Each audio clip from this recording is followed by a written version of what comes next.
be something in the water that's making us all this away.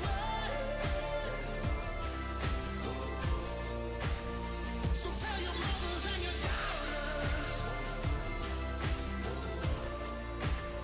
they better stay away. 'Cause out here there's something strange. Oh, here we go. I was waiting for the countdown. Well, welcome to the Jofa_68 podcast. Episode 0001. Oh, wait a second. This guy's never done a podcast? Nah. Go up into your browser, click on the Daily Carry, open it up. We are 116 episodes in, north of 20 million views. I got to look up at the camera. I was looking at the screen. Camera. There's the camera. Yeah, episode 001. I've done this before. You only get one chance to make a first impression, and I was staring at the screen the whole time. I should have been talking to the camera. That is okay. See, I'm fallible. I could make mistakes. We can all make mistakes. Why not get it out of the way right out of the gate?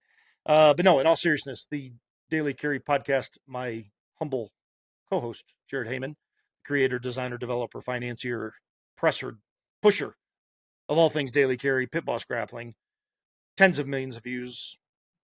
Check it out, Pit Boss Grappling, the Daily Carry podcast. We're continuing on in the Daily Carry. People ask me, they said, you're launching the second podcast, Michael. Why?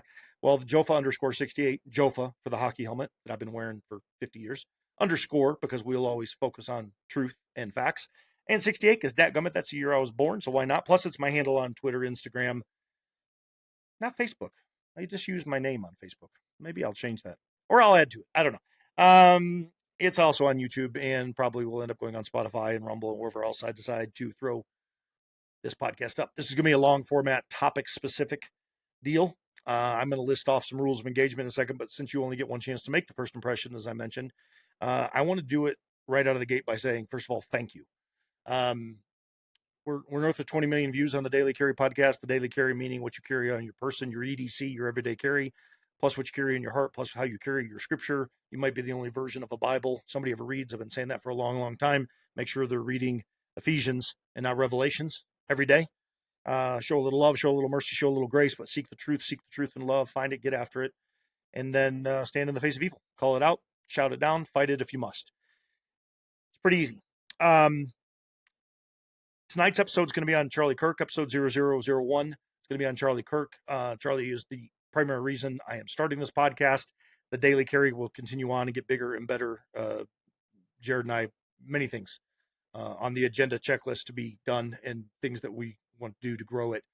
But Tuesdays and Thursdays at 7 a.m. when we kick it off, and we've had every governor, senator, gubernatorial, whatever else I haven't said, congressional, sheriff, commissioner on that is running for office right now. And we're humbled. We got dozens and dozens and dozens of names on our wall of fame behind us. And the Daily Carry has meant the world to me, but I can't do a long format podcast in the middle of the day when I got business and work to do and people to take care of and mouths to feed. So I'm doing it at night in between. I play hockey 3 to 4 nights a week. My in-between nights, I'm going to podcast. I'm in a long form podcast. So tonight is going to be episode 0001. I'm going to kick off with 5 rules of engagement, and then we're going to dive right into our topic, Charlie Kirk. But the reason I want to kick off with the rules of engagement is because I want you guys to understand, and I wrote these down, by the way. So if you hear me thumbing through paper, there we are. I had to find them. It's because I wanted you guys to know where I stood. So I'm going to put on my old man spectacles. Let's just dive right into it. Number 1, just like our podcast, The Daily Carry, this will have a Christ-centered focus while discussing worldly events. So we're going to get into politics, culture, and faith, because that pretty much is going to encompass everything that touches the other. Number 2, no matter what I talk about, I will do. Let me start that over. No matter what I talk about, I will do so while seeking and speaking facts, truth, and looking for accountability. If I am wrong on something or I make a mistake, I will own it. I will look dead into the camera and I will say, I am sorry if I have misspoken or wronged somebody. Number 3, I will not state or claim an opinion as fact. That is a fact. Will not do it. I will not use emotion with opinion as truth. I might use it as speculation. Number 4, I will protect all sources and information given to me to my death. Number 5, actually, let me just restate number 4. I will protect all sources and information given to me to my death. Which translates right into number 5, I fear no man. So no topic is off limits. This will be a long form, deep dive, topics centered podcast. First episode, Charlie Kirk. Here we go. I'm going to flip over to my 10 talking points. I'm going to read them right off to you, and then I'm going to go backwards to go forwards. Number 1. Mind you, I tear up occasionally. My eyes, it's the way Josh Howardson says it. This will make your eyes sweat. If you see my eyes sweating, it's because I'm an emotional guy. I'm only good at 4 things, by the way, that I found. I will tell you right out of the gate before these 4, I pontificate a little bit and I digress. So if you see me rambling or rabbit trailing, I tend to do that. I digress when a thought comes into my head because I pontificate because I'm thinking outwardly. But 4 things that I do, and I think I do them fairly well. I love culture and people. Love it. So I want to protect it. I don't care what your walk is. I don't care where you come from. I don't care your socioeconomic status. I don't care what you look like. I love culture. I love people. I want to protect people, especially vulnerable people. So I'm pretty good at it. Pretty good at it. I'll give you my whole resume at another point in time or throughout the course of this as I'm speaking into things. I might reference back to something. Number 2, I'm okay at tactics. Not bad. Been a close quarter combat instructor for 31 years. SWAT team, retired commander. I've been through my share of doors, breached, seen a little bit,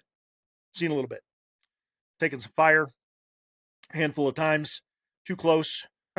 That's a story for another day. But I'm pretty good at it. Pretty good at CQB.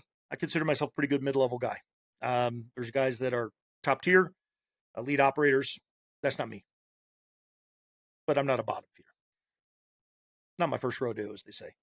Number 3, I play hockey pretty doggone good. At 50 years of age, I still skate against a bunch of 20-year-olds in Tier 1 hockey. We call it beer league hockey, but it's essentially a bunch of guys that played collegiate or pro that I now retired and I get to play against, and that's kind of where I came from. And the last but not least, if it's got a motor, I can race it or drive it. That is the one thing that I really enjoy. I've got the, as I said, the need for speed. Well, I've had it my whole life. I grew up, started racing go-karts when I was 8, motorcycles, motocross, drags, open wheel modified, you name it. If it's got a motor, I've run it. Boat, snowmobile, bike, doesn't really matter. I like it all. If it'll go fast, I want to go faster. If it's made to be fast, I want to make it faster. And those are my 4 things. Notice I didn't put in there husband or father because I've screwed up. Time to time, I've really jammed things up.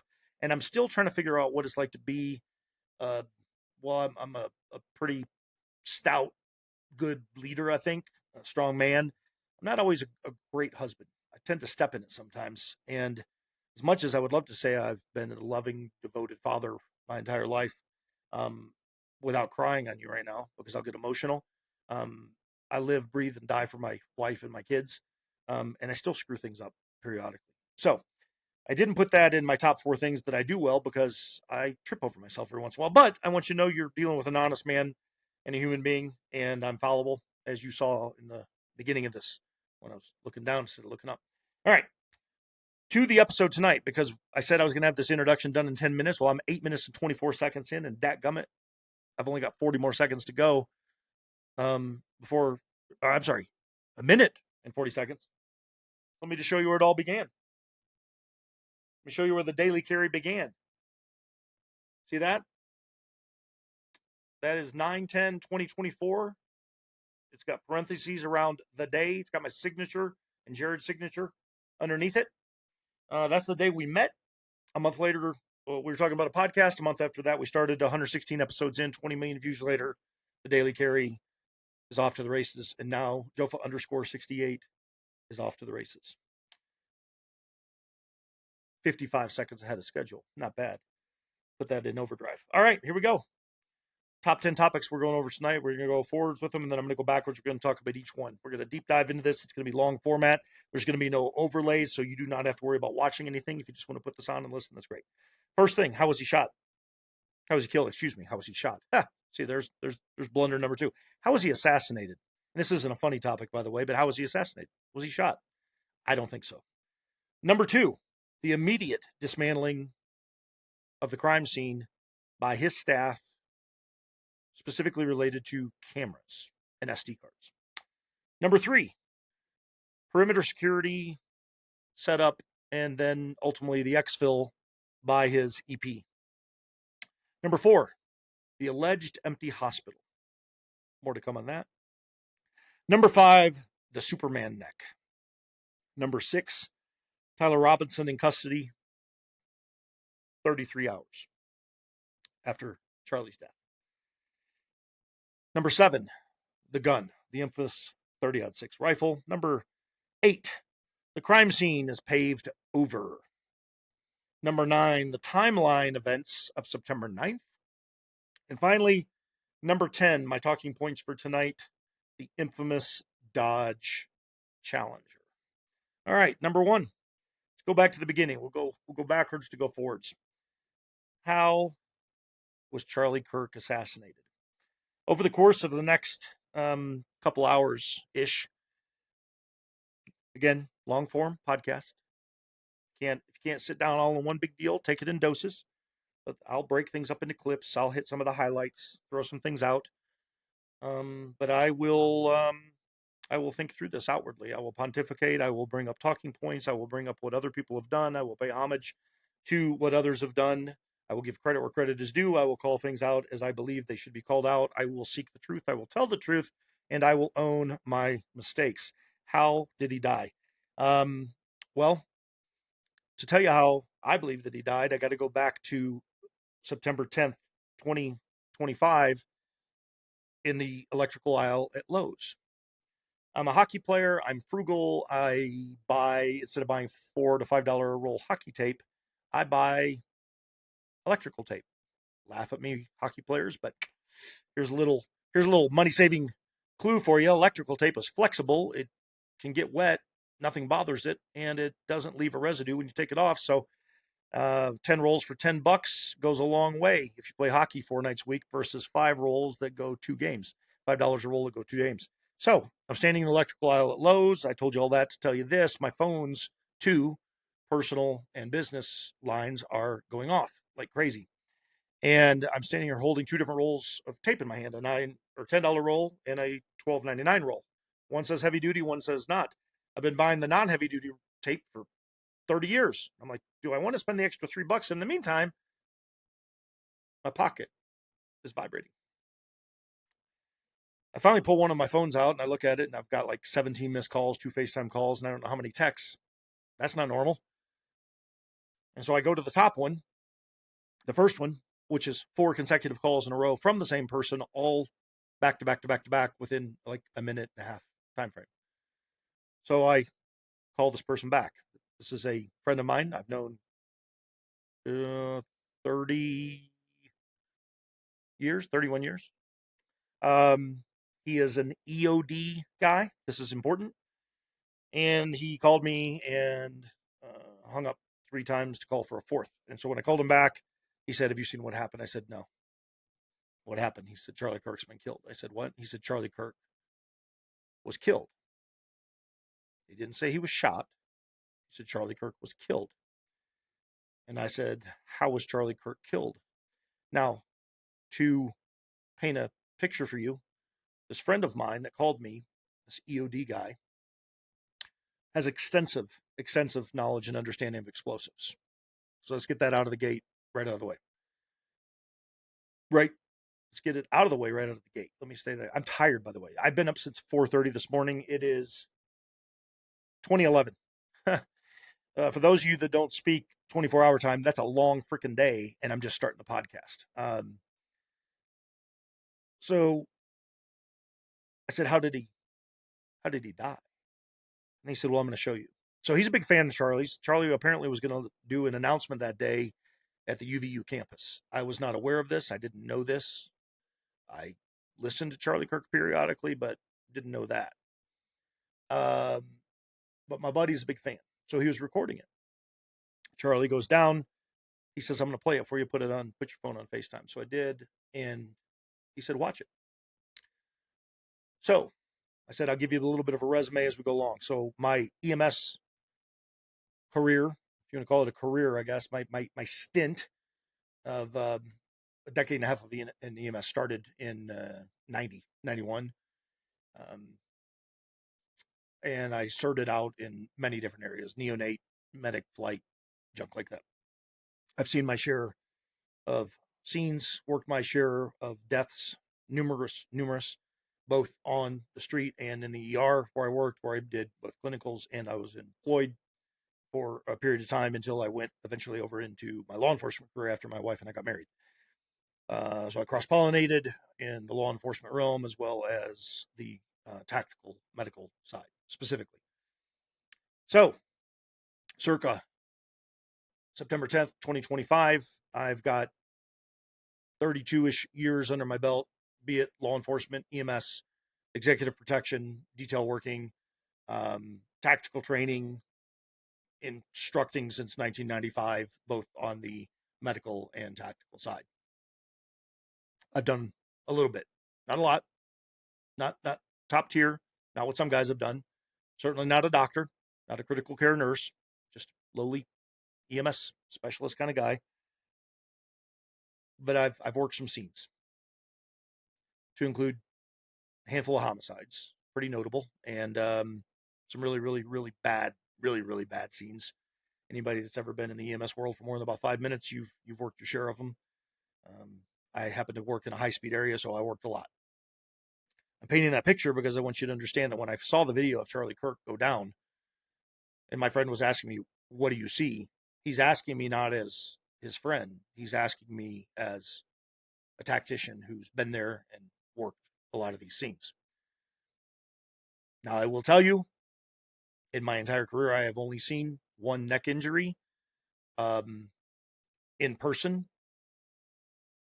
on my watch that I had to treat that was carotid in nature, and it was due to a car crash. I have seen multiple scenes where carotid injuries where the death had already occurred and we got there after it took place. But I have only treated one, and that was a car crash where shrapnel had gone through and into the jugular. And we ended up having to clamp it off. So, on initial review of what he showed me via FaceTime, he pulled it up. He had the recording. He held his phone up so I could see it. It was a little bit grainy. But from what I could tell, I told him, I said, well, it appears jugular. It doesn't appear arterial.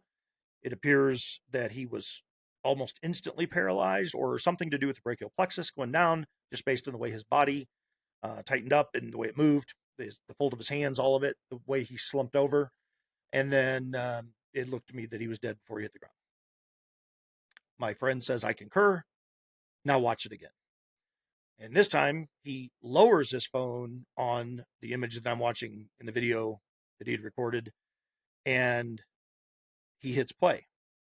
When he's done, he says, what did you see? And I said, the best way I could describe it is it looked like somebody took a leaf blower and blew it at his shirt from 5 different directions. He said, yep. I said, can I watch it again? So he showed it to me again, and I said, yeah, it looks like his shirt went in every direction. He said, exactly. Now, keep in mind, this is an EOD guy. I just watched a video. I just heard a gunshot. I just watched Charlie go down, but I just listened to my friend say Charlie was killed. Seems to me, based on my experience, a normal reaction, especially from somebody who has served in law enforcement, military. You say it how it is. You say, well, this guy was shot. I saw Charlie Kirk shot. I was live streaming and recording it. I saw Charlie get shot. I heard him get shot. No, what he said is Charlie was killed. So he shows me the video twice. And he said, Micah, I think it's an explosion. My first reaction was, what kind of explosion? He said, shape charge. First 2 words out of his mouth, shape charge. Now, again, this is a multi-decade EOD guy making a phone call to his friend saying, what do you see from a medic standpoint? Now, what do you see from a tactical standpoint? Now, I've been through my share of doors. We've breached a bunch of doors. I mean, we've duct taped breaching material on doors and blown frames off doors and doors off of frames. This was a little bit more high tech than that. And I'm painting a rudimentary picture because I believe that this was an inside deal. I've now drawn that conclusion and I stand on it. Um, I've done a lot of research. I've watched other research that other people have put out. I've watched theories. I've listened to just about everybody and their brother talk about this. My conclusion is this: he was killed with an explosion that came from his microphone, which is where I want to go to the first two people that I want to give some credit to. Now, there are people that will be watching this and push back, who will leave in the comments and they'll say, you're crazy, you lost your mind, you guys are a bunch of conspiracy theorists. Well, I'm looking at this through the lens of me, my experience, my background, my history, my cases, my work. And keep in mind, I'm very limited compared to some. There are guys that have done significantly more than I have. But after you've seen your share of dead bodies, and I mean in just about every conceivable way you can see a dead body, I think I've seen one, or more, a lot more. You detach the shock and you go to the seek. I'm no longer shocked by what I see. I want to seek the truth. I want to find out the why. I want to turn over every stone and I'm going to dig into it. The reason the theory of the exploding mic, and I'm going to pay homage to John Bray in this and his website over at Epicenter. So just, if you want to know more, go to Epicenter with John Bray, dig into it. I look, as a cop who's worked some cases, as a detective, commander, SWAT team lead, I've seen my share of dudes that have investigated things, both good and bad. John Bray is exceptional. What he has put out, and he will tell you that he's still calling it a theory. I operate off of what they call I should say, not they. This is my term. I made it up. I thinking I've already heard anybody else use it, but I operate off the 98-2 rule. 98. When I believe I'm right, I believe I'm 98% right, and I always leave a 1% out for I'm unequivocally dead wrong. I missed it by a mile. Wasn't even close. And then I leave another percent for crap happens. Aliens, pixie dust, something I didn't see, something I couldn't account for, something that would have never registered into my brain to even remotely look at. So 98% that I believe I'm right, 1% that I'm dead wrong, categorically wrong, and I'll own it, and then 1% for didn't see that coming. Kind of like The Sixth Sense. Remember that movie? I just thought the guy was just really unhappy in his marriage the entire movie. Then I found out at the end of the movie he was dead. Shocked a nation when they saw it the first time. So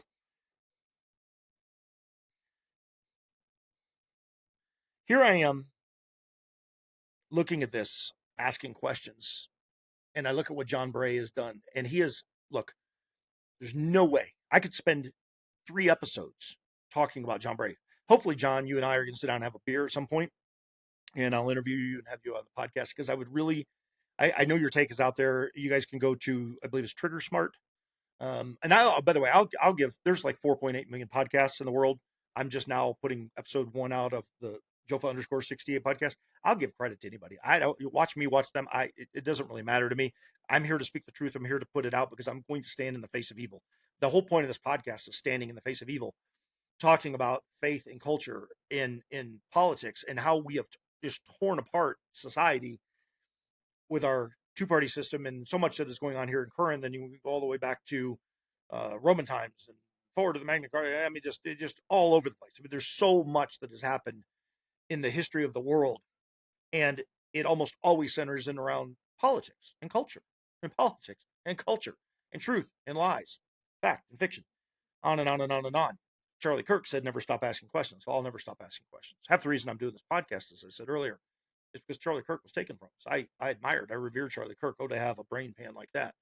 Autodidact, self-taught, barely got through school. One of the smartest men I've ever seen in my life. Could debate anybody on any subject. And while he could do it directly, he was also doing it lovingly. And he had no problem calling out the truth. In fact, he said, if you don't believe this is truth, come to the front of the line. Come up here. Well, I'm saying if you don't believe this, come to the front of the line. Sign up. I'll put you on the podcast. We'll sit on. I'll debate anything with anybody. Never met a fight I didn't like. Doesn't mean I have to step into every one of them, but dadgummit, if it presents itself and I feel like taking a swing, I'm going to take a swing. And there'll be no apologies for that. So the exploding mic matters to me, and I'll tell you why. There's a lot of people who have done a lot of research on this. Don't take my word for it. Go to John Bray, go to others, but there's a lot of people who've done a lot of research. I have just now, in the last 2 months, for the very first time, I've been doing my own digging. I've been talking to my own people, my circle, the people that I served with, and people outside of it. I had a half dozen different people mention John Bray's name before I ever pulled up John Bray's stuff, and it was probably a month before I pulled it up. And that's when he was 3/4 of the way into it. I've watched every episode he's done, probably I've probably watched a dozen episodes with him on being interviewed, I'm guessing, somewhere in that realm. And he just keeps getting better. He's digging more. There's more and more sculptural evidence coming out. There's things that are sitting out there that he can draw from. There's more and more camera angles. Keep in mind, JFK went down to 63, November of 63. There's like 3 different camera angles, and we only see the same one over and over. Charlie Kirk went down. We have thousands, and more people are finding stuff. So John has more and more to work with, and he's done an exceptional job. So epicenter.com with John Bray, go on to it. The second person I want to shout out to is Baron Coleman. Didn't know who Baron Coleman was up until a couple months ago, and I know I've watched the last 20. I think I'm on episode 23 that I've watched of his. Now, that's not in order. I don't mean in order. So he started, just so you know, he started his podcast solely because of the Charlie Kirk assassination. So when I say 23, I've watched the last 23 that he's done. I need to go all the way back to the beginning, but his are super long, man. They're like 3.5, 4 hours, but they are captivating, riveting. Great job, Baron, by the way. I think you've done, as an attorney, I'm not always a big fan of attorneys. My background in law enforcement gives me reason to question certain things with certain attorneys, but there's an absolute need for them, and there's good ones, and I believe you are a good one. I believe you are asking all the right questions. I believe you've done it with integrity. I think you're funny, which makes it moderately entertaining, and I enjoy it. But shout out to John Bray. Shout out to Baron Coleman. And then last but not least, and I know this is very controversial right now, but I have listened from so I had never watched a Candace episode before up until Corby Hall. There's a whole thing there, a whole story with Corby, but I can't go into it because Corby's not giving me permission. But I met Corby Hall, and I had a conversation with Corby Hall. So I wanted to see the interview with Corby on Candace. Well, I'd never watched a Candace episode before. Never seen one. That was an interview style. Typically, what I've learned now is she just talks to the camera, kind of like I'm doing right now. But I watched that episode, and then I've seen pretty much every episode moving forward that she's done. So I don't know how many that is, 25 or 30, whatever. But I back in the day, I didn't watch Candace. I didn't watch. I've seen a few episodes of Ben Shapiro, I think. I mostly would tune into Joe Rogan, depending on who the guest was. John Lovell. I really like John Lovell. I like Josh Howerton. Some Tucker stuff, depending on the topic. And look, you can like these people or don't like them. I watch for information purposes. I also watch Al Jazeera's news channel. There's a lot of things you can learn going on over in the Middle East.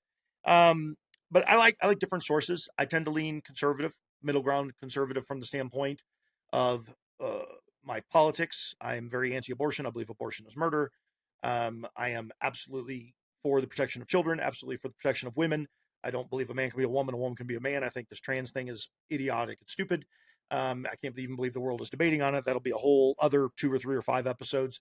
Tonight's Charlie Kirk. But the reason I'm throwing this out, I just want you guys to know where I come from on this. So I am not leaning towards the fact that I believe Tyler Robinson is guilty of shooting him with 30-06. But again, I go off the 98-2 rule. I don't understand completely his role. I don't know that anybody completely understands it. The however factor, somebody asked me the other day, they said, well, if he didn't do it, Michael, why would he be doing this? Well, you guys ever hear of Jim Jones?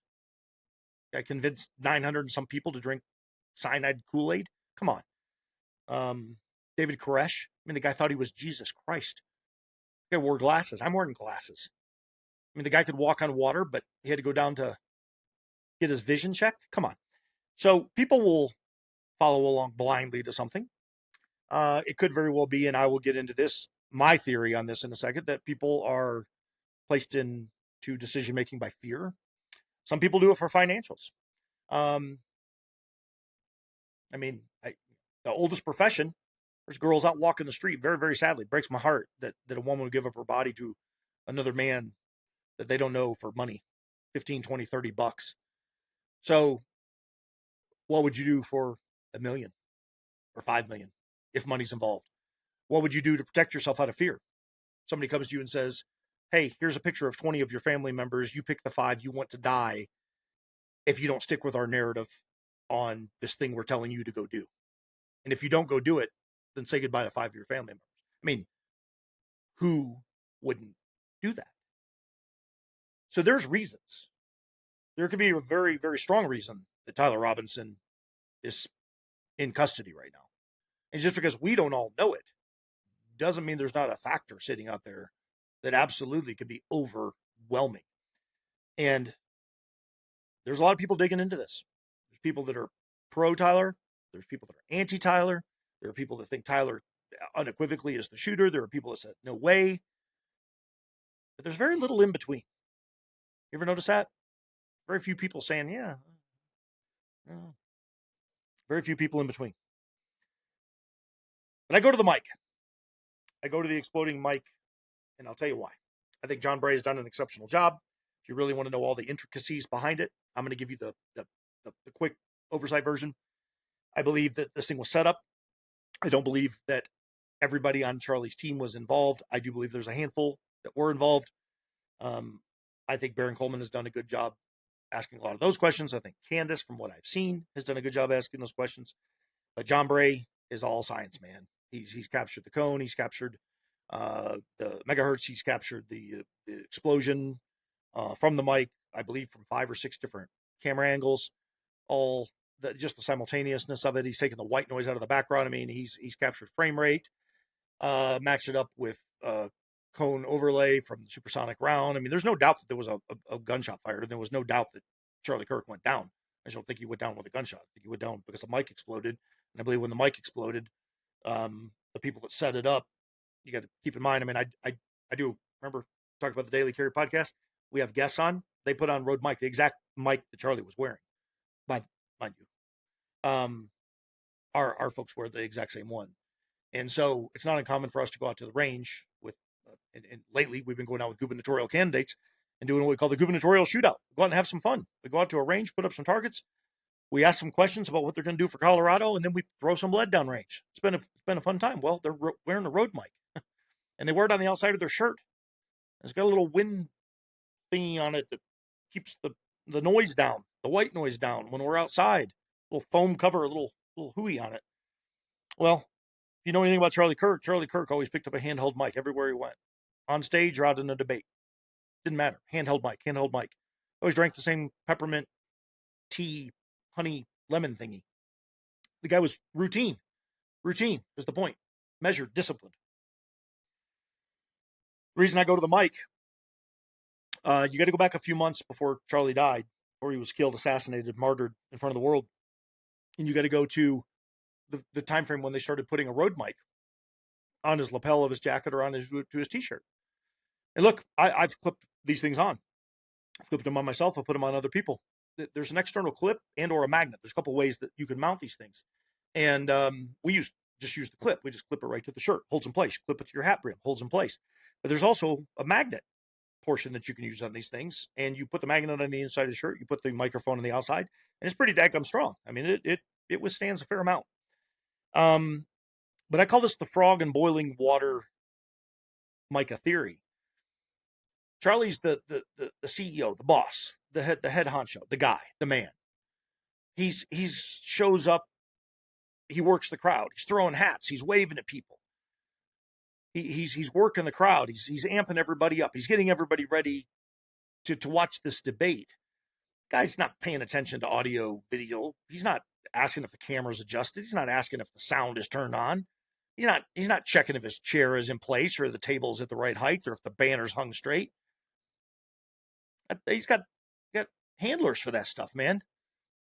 Look, we're a 2-person operation. Jared runs the podcast. Jared makes sure everything is charged. I've clipped a microphone on, but Jared's the one that brings the stuff. Right? Charlie had a team everywhere he went. He had a team for operations. He had a team for media. He had a team for setup and teardown. He also had a security team and other people behind the scenes. Guy's worth $100 gazillion, paying people a lot of money to take care of him so he could go out and speak truth to the world. You think he's checking his mic when it gets put on the outside of his shirt? Think he's looking for the on button? Trust me, you got one guy, one gal, somebody responsible for that. Well, you start clipping that microphone on the outside of the shirt, and one day, handful of months go by, they stop putting it on the outside of the shirt and they put it on the inside of the shirt. Why in the world would you put a...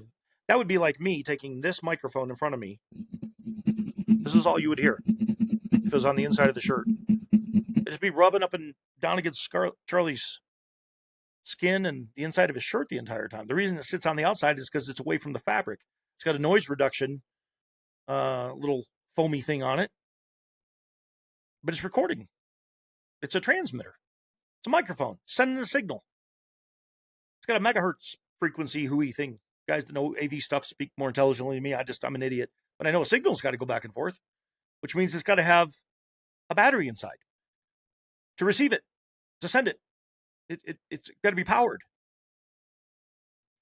My belief is they created a shape charge.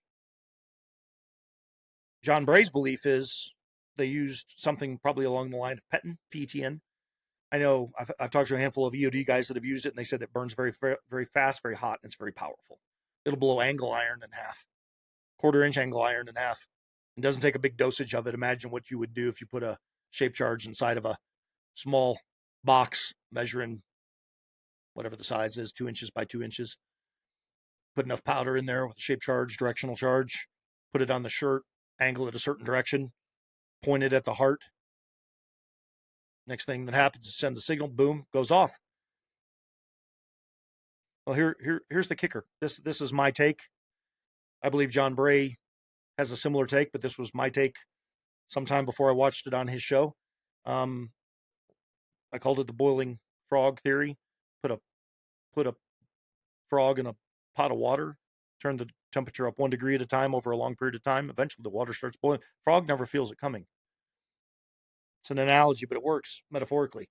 So they're putting the road mic on the outside of the shirt, and then all of a sudden they put it on the inside of the shirt. Why would you do that? Well, you wouldn't, unless you're conditioning by putting it on the outside to eventually get it to the inside. And why would you put it on the inside? Well, because you've got a nefarious activity that you've been planning, an event that you've been planning for months and months and months.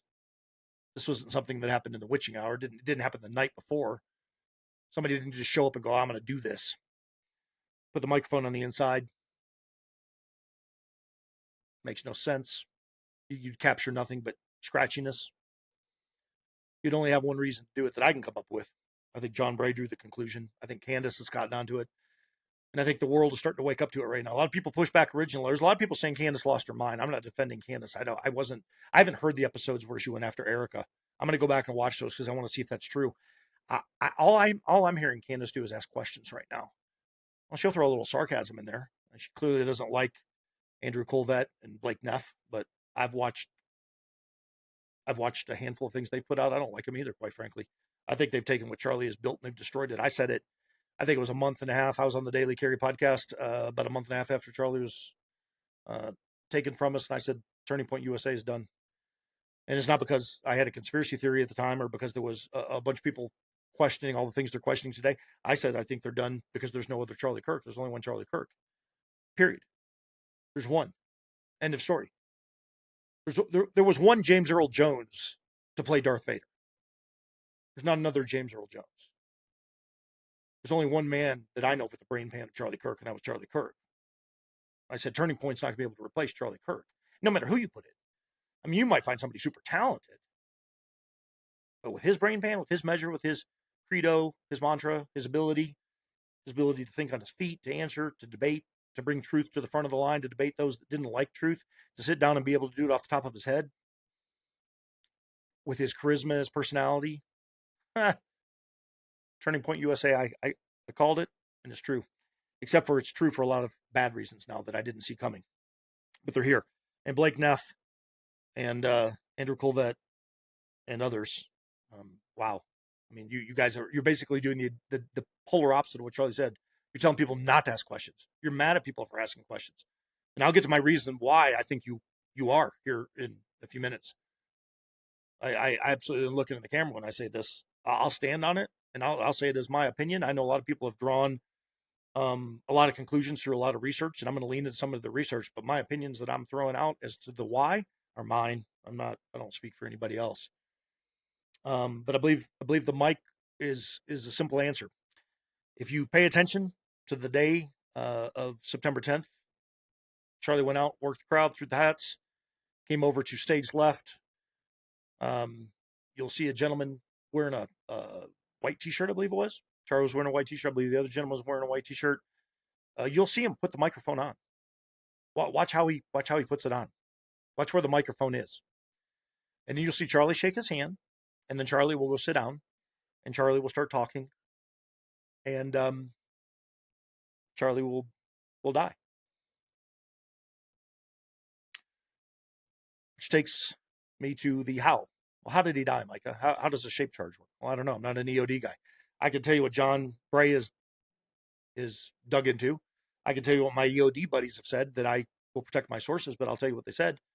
You can make a directional shape charge go in any direction with enough force behind it at 350, 400 feet per second with the right amount of gram dosage of, say, something like a petin, with a projectile inside. It'll blow a hole through the heart. It'll crush a cavity inside the body. You will see kinetic energy carry out through the body in multiple directions due to the charge. Makes sense to me when they're explaining it to me. Makes more sense to me when I watch videos of people using petin, PETN, blow an angle iron in half. It's powerful stuff, man. And it burns hot. I mean, if you put it on a white piece of paper like I got sitting next to me, you barely even see any residue on it. That's how quick it burns. So when somebody says, how come we didn't see an explosion? How come we didn't see blood go everywhere? Well, I got a couple of answers to that. The detective in me. I've had to sit down on my share of autopsies, and autopsies are very interesting because they're not universally the same as far as how they're done state by state or county by county. Here in where I live, we have a coroner, but our coroner is not a pathologist. We actually take the bodies and go to a different office to do the autopsy itself. So you can have an elected coroner working a county who's not a doctor, not in any way, shape, or form. And they'll outsource for the pathology work. I don't know if this is the case at UVU. I couldn't tell you I'm sorry, Utah, not UVU, Utah. I don't know what it was like in whatever county they're in. So I don't know if they have a coroner or a pathologist, but I do know this: there should have been an autopsy. However, factor is, if this thing is deep state, and it appears that it is, people said, well, do you know how many people would have to be involved? My answer is no. I don't know how many people would have to be involved, but I can take a guess at how many they used, and I can take a guess at how many they would have leveraged against, and I can come up with 5 different people right off the top of my head that would include the doctor in the ER that would have given the report. Certainly the pathologist that would have done the autopsy would be included as people that may very well be leveraged against. Now, that could be paid. It could be fear. I just have a really hard time believing that this thing, and I'm going to tell you why this all went sideways, by the way. I'm going to tell you, I mean, we're at the 43-minute mark. We're a long-form podcast. I'll get to it here in a minute, but I really am going to tell you the why of where I think all of this went sideways for everybody involved. Everybody. Because the game plan didn't go according to plan, and there was no plan B in place. You ready? I believe the mic was put on the inside of the shirt. I believe there was a directional shape charge that was supposed to go through the heart. I believe that the crowd was supposed to see that very thing. I think that they were supposed to see what appeared to be a gunshot to the chest, because they certainly heard a gunshot happen. You heard the supersonic round go off. You saw Charlie go down. The problem is the supersonic round that happens,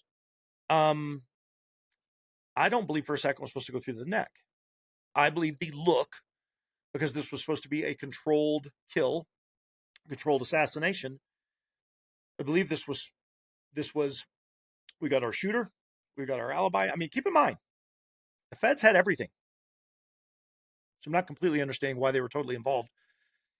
Go back to my law enforcement days. I had feds show up on scene, but it's usually when they were asked to be on scene. They didn't just come walking in and going, we got the scene on a county or state level deal.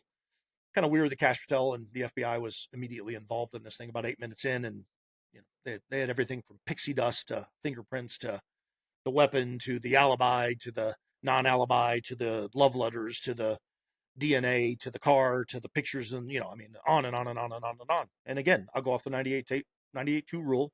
98% of me says BS. 1% of me says I'm dead wrong. But if I'm dead wrong, man, I'm giving up on just about everything discernment wise in life. Or 1% for aliens landing, and I'm just about ready to reach for aliens landing at this point, as I think are other people. But I think that I think the charge was intended for the heart. Here's what I don't think they counted on.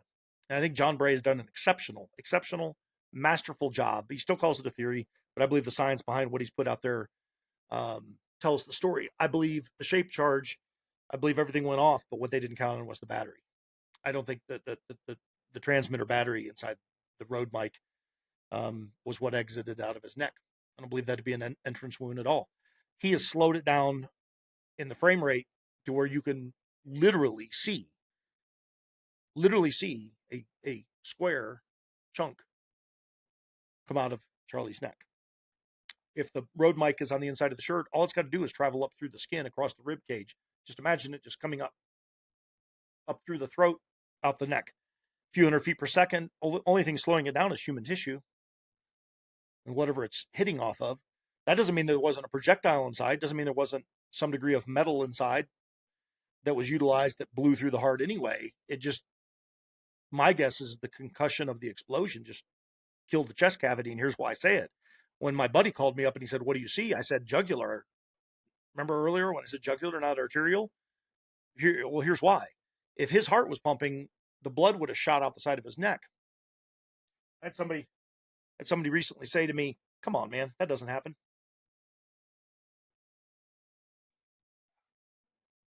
That's a movie thing.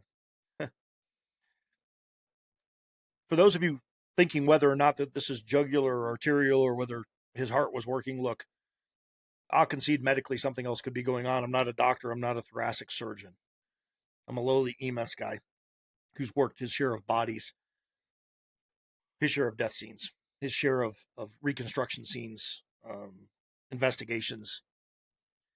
You turn over every stone. You ask every question. You interview the world if you have to. And right now, in this case, we pretty much are. Because when you start leaving empty spaces, people start filling in the blanks, and the conspiracy theorists and tinfoil hat people come out. Well, in the cop world, we call those detectives.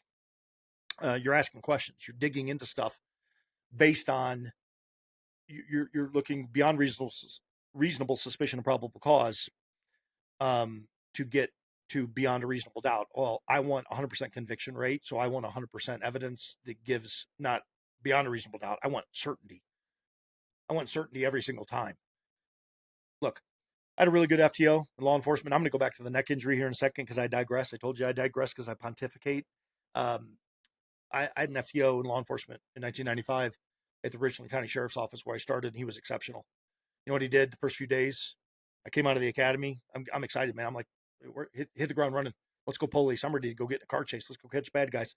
He drives me down to the courthouse in downtown Columbia, says, "Get out. See you in 10 hours. Several days in a row. I'm like, what am I supposed to do in the courthouse? He says, "Go inside and learn how not to get your butt kicked on the stand." I'm like, what? He goes, "Yeah, I'll be back. I'll see you at the end of the day." He did it several days in a row. Well, apparently it worked because I've never lost a case. See, in South Carolina, we have magistrates and solicitors. And as a cop, you prosecute your own magistrate level offenses in most cases. And that's what I did. I'd have to go up against not only the person that was charged, but their defense attorney. I wasn't an attorney. You make rock solid cases or you get your butt kicked. I never lost a case, but I never made a bad case. That's the reason I never lost it. I'd rather let an 80% guilty guy walk away knowing that I'll catch him another day, than make a case on an 80% guilty guy to find out the 20% that I needed wasn't there. And that reasonable doubt is entered in. And then I arrested somebody and they ended up not being guilty. Well, I've never had that happen before because everybody I arrested was guilty, not only beyond a reasonable doubt, but 100%. And I'm proud. I wear that as a badge of honor. I got a whole wall of crap back here behind me and a couple books or binders full of little accolades. It's all good and fine, and it's memory lane, and it's fun. But a lot of these things are up here are for caption homicide killers. I mean, multiple homicide people. And I told you earlier I race cars. So I was a car guy. I got into a lot of car chases.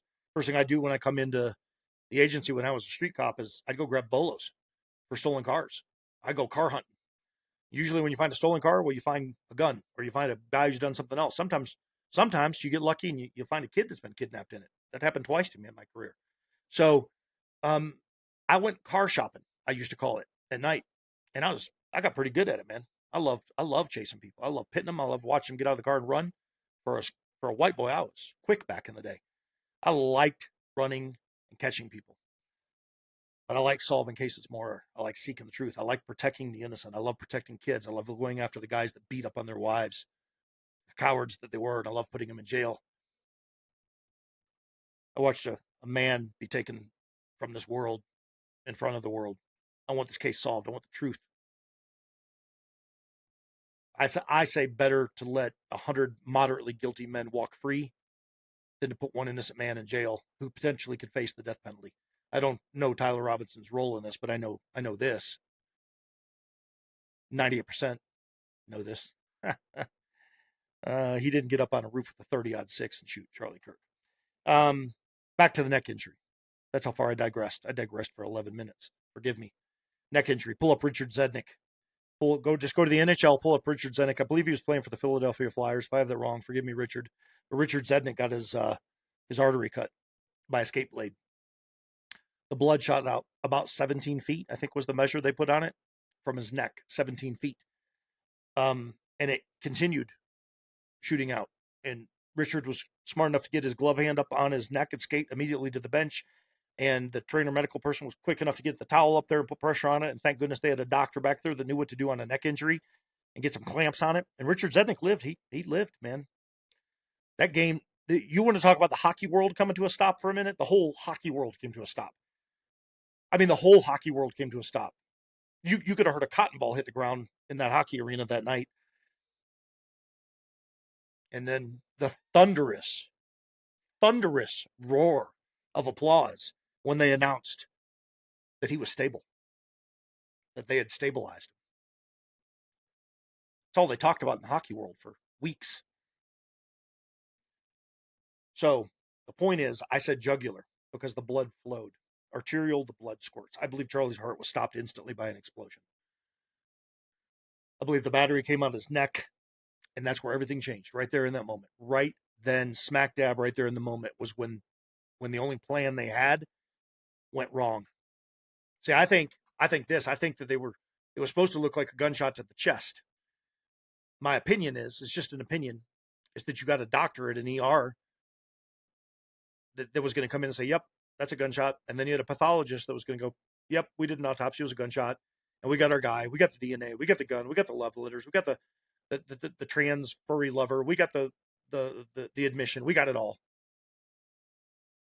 And then all of a sudden they had a hole in the neck.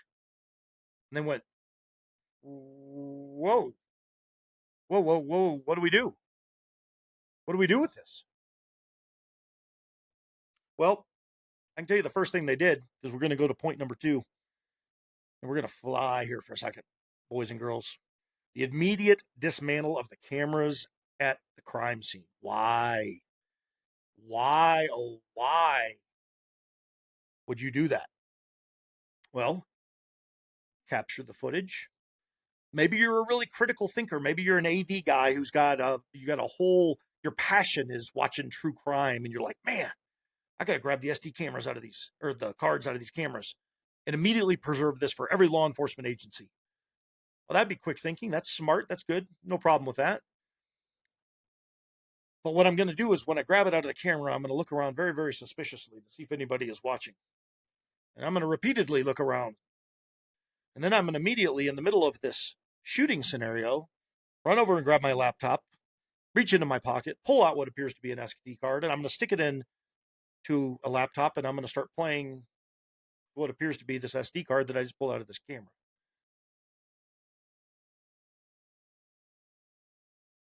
If I'm a detective working the scene, I said we're going to go backwards to go forwards. Let's go backwards for a minute. If I'm a detective working the scene and I show up on this scene, and let's just say I'm Johnny on the spot. Let's say I'm there 60 seconds after they load Charlie into the Suburban and take off, and I'm there to investigate.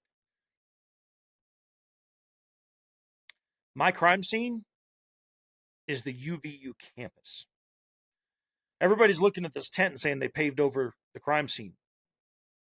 That's where Charlie died. I'm questioning that too, by the way, but the UVU campus is my crime scene, maybe beyond. I'm cordoning off everything. I'm not asking permission. I'm coming in. It's a law enforcement deal. Commandeer the scene. You bring in all the manpower you need, and you control it so that you can preserve evidence, so that you can get a case well beyond a reasonable doubt because you are collecting evidence. And when somebody goes and grabs the SD cards out of the camera within moments, oh, by the way, at a shooting scene, let's not forget that. You know, the place where somebody was just allegedly shot and killed, allegedly. You're not running for cover. You're running to grab an SD card, and then you're sitting right next to where your boss, your friend, was just executed in front of you, and you're playing on your laptop. We in the detective world call that suspicious. So let's go to number 3. I said we're going to fly through this for a minute. Let's go to number 3, the security team in the exfil. I want to talk about the campus setup for a second. Brian Harpool, if you haven't seen it, was on the Sean Ryan show. Brian Harpool is the lead, the guy that headed up Charlie's security, as I understand it. A month or so after the assassination, he went on the Sean Ryan show, and Sean says, you ready? We're going to have some tough, hard, difficult, however he phrased it, questions. And we, on the Daily Carry podcast, came out, I think it was a day or two after the Sean Ryan episode, and we reviewed it. And Jared, my co-host, said, "You're the cop. You tell me what you saw. You listened to the podcast. Tell me what you saw." And I came out and I said, I believe every word that he said. Every word. I believe every word that Brian Harpool said, as far as how they treated Charlie, the loading and the coding, the packing of the wound, the fact that it appears that he lost his friend. I watched that episode. I watched his eyes. I watched his body language. I believe Brian Harpool was not in on this. I believe other people were. I believe people on his team were in on it. I believe other people outside of his team were in on it. As Baron Coleman says, this thing it's either 100% Tyler Robinson or it's 100% not Tyler Robinson, which means it's 100% everybody else. I don't know that Brian Harpool was involved. I don't know that he's not, but I would never accuse him of being involved. In fact, I'm not accusing anybody of being involved. I'm just saying that he did a really, really crappy job running Overwatch on that scene. And look, there's an old adage in tactics in the military: never second guess a live op. Well, I can second guess an op after it's done, and I am going to. I mean, shoot. Look, let me dumb it down for a second. In the NFL, and I'm a hockey guy, but I'll use the NFL for example. NFL guys, he's a receiver. He's running down the sidelines. Hail Mary pass, end of the game to win the game. Guy extends out, throws one arm out over his shoulder, grabs the ball, pulls the ball in, catches the ball. But do his feet come down in bounds? And they go back and they put it up on the Jumbotron, and there's 80,000 people in the stadium watching it, 2 million people at home. You got 14 camera angles on it, and they replay this thing 17 times over 4.5 minutes.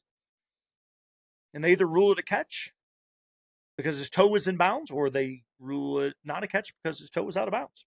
He still caught the ball, but was it a legal catch?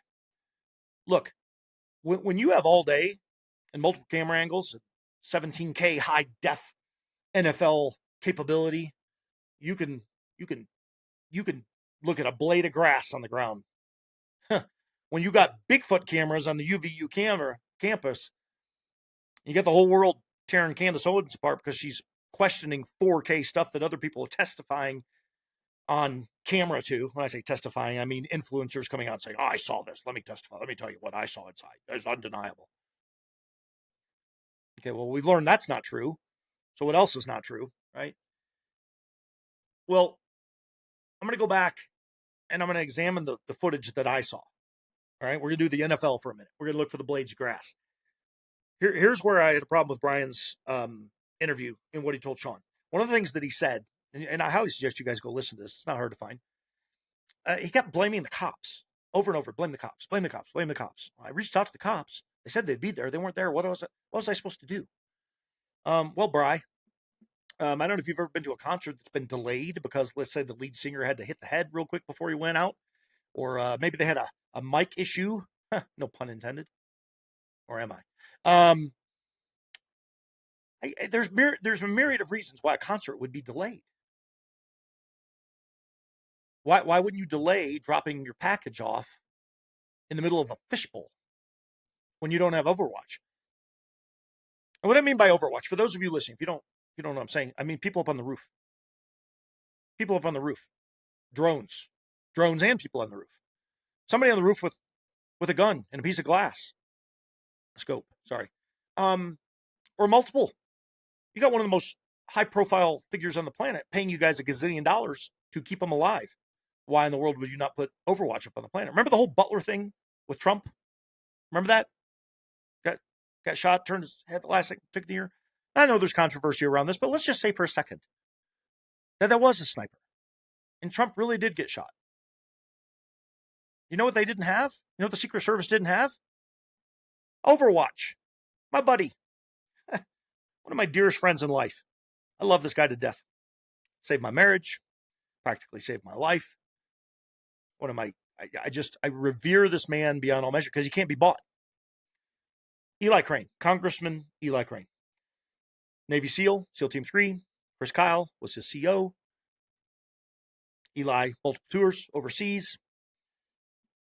Comes back. 14 years in the Navy.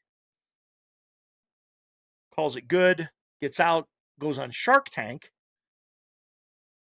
Pitches an idea for a thing called a bottle breacher, which is, where's that? I got one right over there. Bottle breacher, which is essentially a 50 cal bottle opener. And Mark Cuban and some other dude pitches in for 150 grand, and Eli makes like $1 gazillion on Shark Tank. Sells his company down the road and decides he wants to go serve his country again, so he runs for Congress out of Arizona. Look, on the other side of this wall, I have sat in here many times talking. We've broke bread. We've gone to conference together. We've prayed together. We've cried together. I've sat down in his beautiful home and his wonderful family. First thing that Eli did is he went to Butler, got out of a vehicle, and you can watch this, pull it up, look at it online. Eli looks over and there's a water tower, and Eli says, "Hey, was there anybody up there on that water tower from the Secret Service?" And they go, "Yeah, no." And Eli says, "Well, you guys are stupid."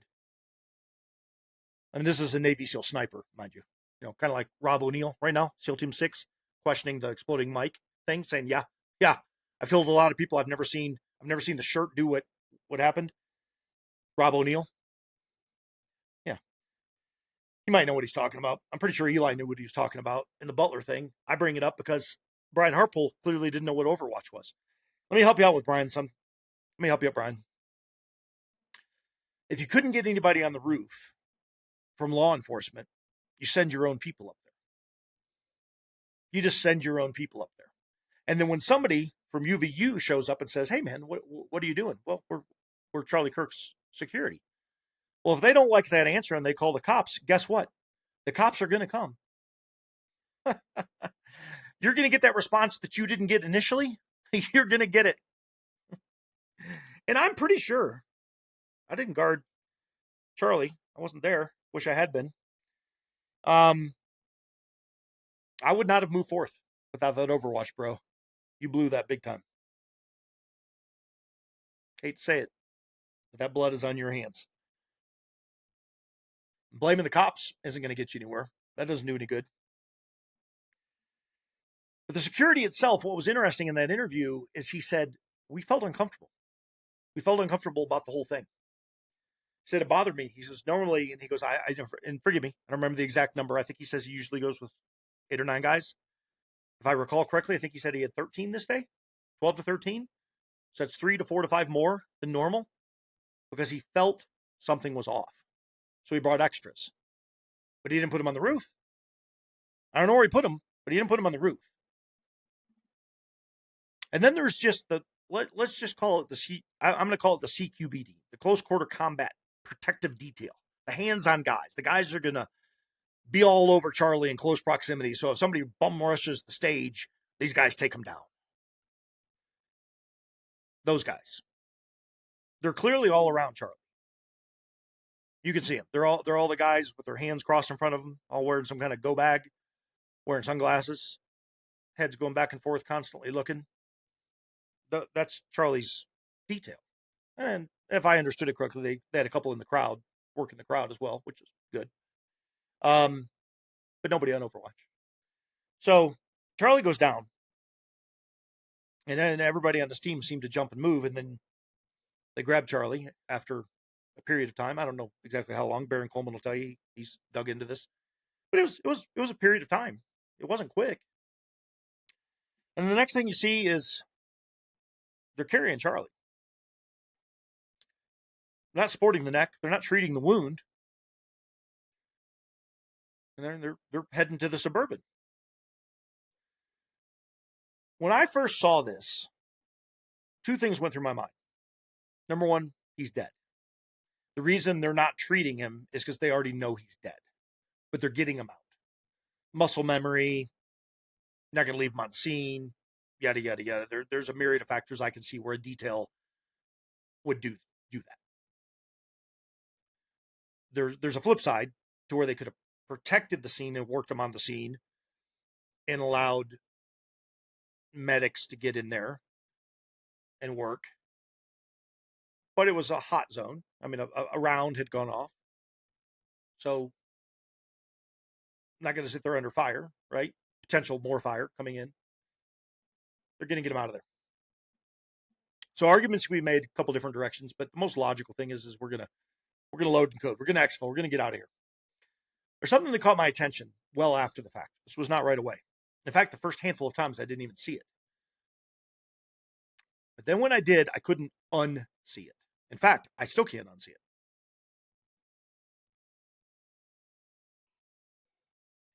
By the way, right here, Chicken Ruth's in Annapolis, Maryland. A baby girl went to the Naval Academy, and that's where she graduated. I kept that quart jar. I drink all my ice water out of that jar. Some people said, is that white lightning? No, it's not white lightning. It's water and ice. So I need to take a breath. I feel like I was smacking my lips there. So what I saw that I didn't see originally, what caught my attention is on stage left near Charlie, there was a guy, didn't know who it was.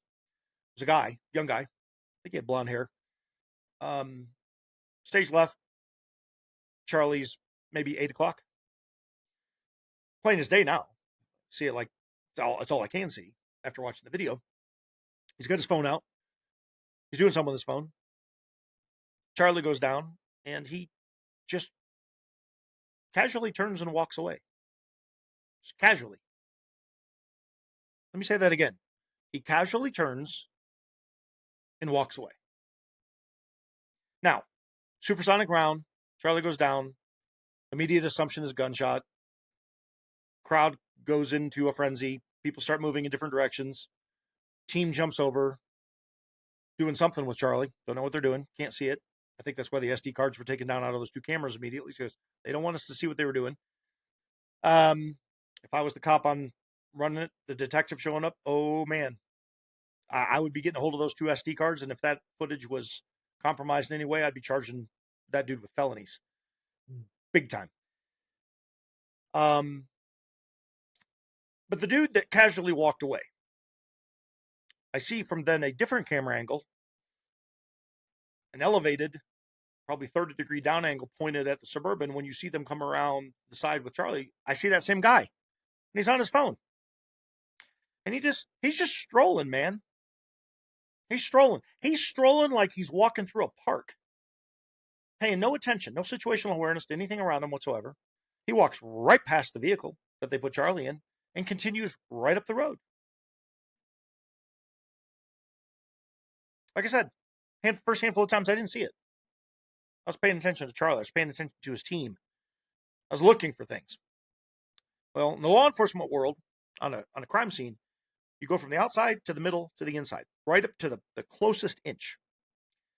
And the outside could be miles away. It could be camera angles from miles away. But if I'm pulling up on the scene at a bare minimum, if I'm having people photograph that scene, I'm starting from the outside of the campus, into the campus, through the campus, onto the grounds, up to the amphitheater, down into the amphitheater, everything. But we're going far, medium, close. Commandeering that whole scene. I got yellow caution tape everywhere. I'm securing everything I got to secure, especially camera footage. I'm finding everybody in the crowd. If I got to secure their cameras, I'm securing them. If I got to get warrants to secure them, I'd do it. I'd be doing everything that I could to get as much evidentiary value as I could to bring forth to be able to make a case.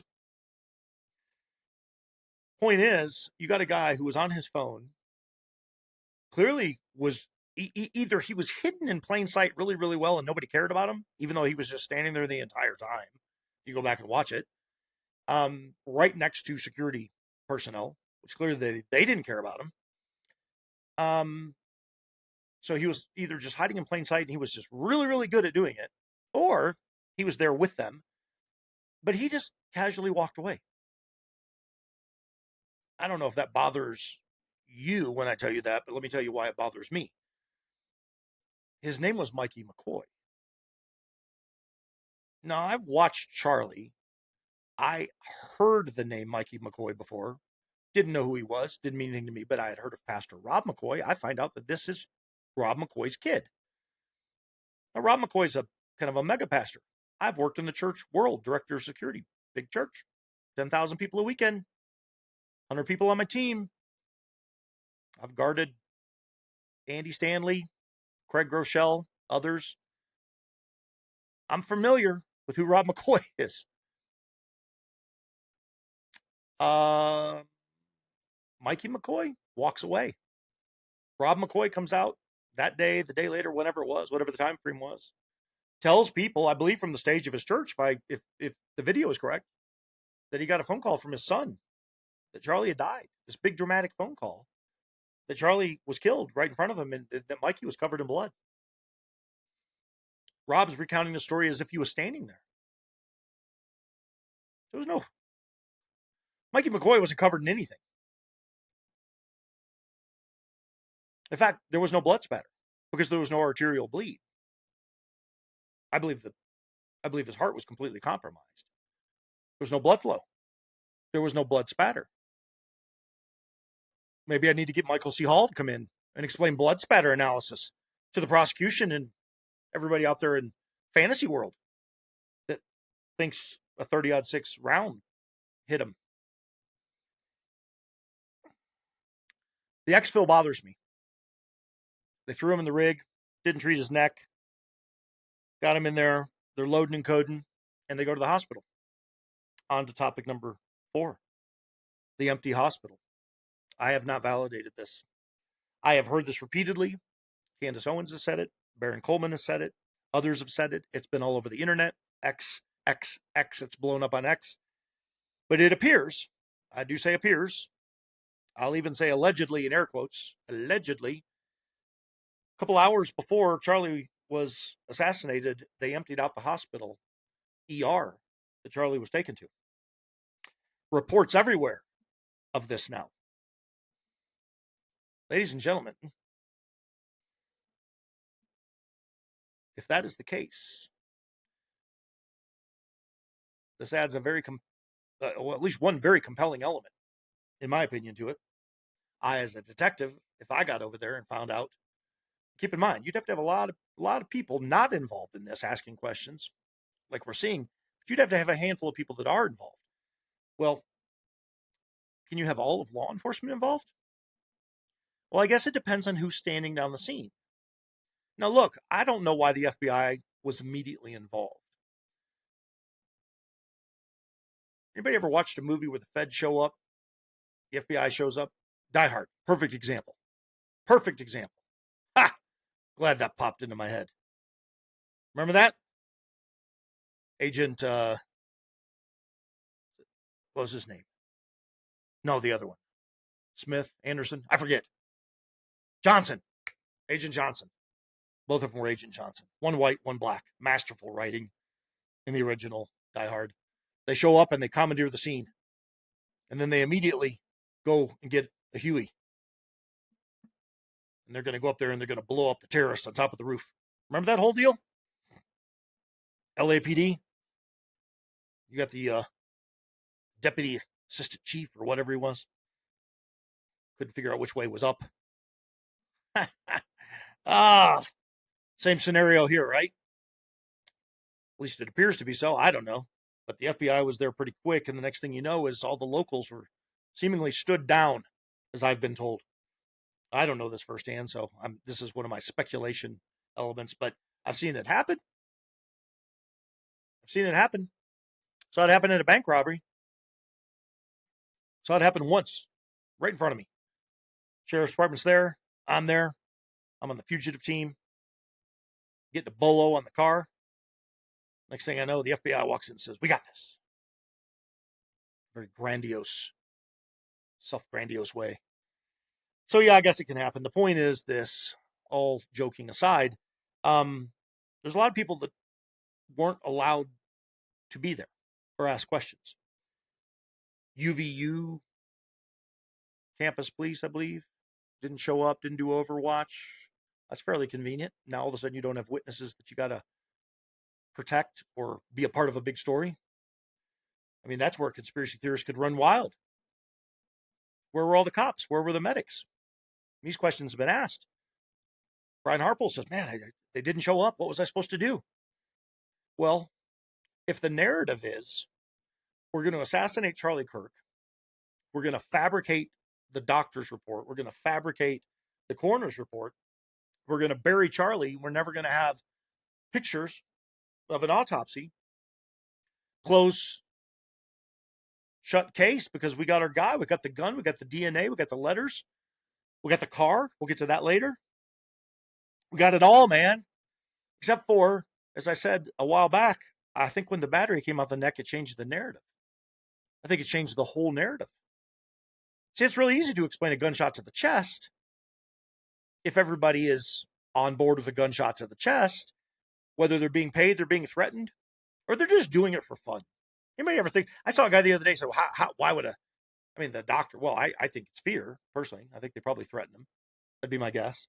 But could you imagine you're the doctor. Let's just play this out for a second. And let's say it is fear. Let's just play hypothetical. And let's say that they have actually threatened to kill this doctor and his family if he does not go along with this. Here's a guy at some point in his life said, "No, I want to be a doctor." And he went through med school. All of it. The whole 9 yards. 39 years of his life, people. Residency. All of it. And then someday somebody just walks in and says, "Yeah, we're going to put a gun to somebody in your family's head if you don't play nice with us." Now I'm speculating. I don't know. But why would a doctor go along with this? Doesn't make any sense. I don't buy it. I don't think the doctor went along with it at all. But I think the doctor knew what the narrative was, is the point. I think the pathologist knew what the narrative was. And I think the world was supposed to hear that narrative. And when a big hole came out the side of Charlie's neck, nobody knew what to do. So, point number 5. Let's go back to 4 for a second. If the hospital is empty, that says something, right? They moved everybody. Well, that's to protect so you don't have to have control over those people. Those people don't get asked questions because they weren't there. All they know is they got moved from one hospital to another. Staff got moved from one hospital to another. There's no questions. I mean, they may be asking why. You heard from any of those people, by the way? Kind of weird, isn't it? Number 5, the Superman neck. The Superman neck. This is my stance. This is my belief. I just said it. The doctor, I think he's in fear. And on the fly, he's standing in there. There's 4, 5, 6, 8, 12 people, whatever it is, that are all in on this. They knew it. They knew exactly what was going to happen. And they're like, what do we do now? What do we do now? We can't say he was shot in the chest. The whole world just watched. We've grabbed the SD cards, by the way. So whatever we were doing back there behind the stage, behind the canopy and the little skirting around the table,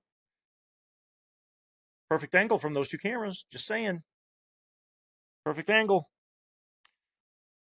But the doc's got to say something, man. He's got to come out. I mean, look, you ever seen a notable injury to anybody of any notoriety? I've seen more press conferences on LeBron James hamstring pulls when he's carried off the court by 4 guys in agonizing pain to come back to win the game, and then they, oh my gosh, are you okay? And they have doctors standing literally on the standby to explain this leg cramp and how he magically recovered from this leg cramp to go out and drop a 3-pointer to win the game and make $900 million a year, whatever he makes.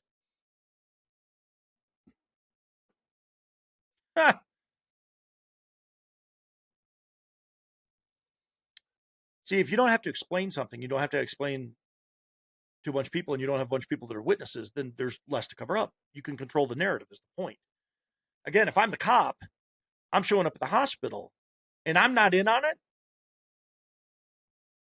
I'm like, where's the hospital staff? Like, I'm stone cold stopping everything right there.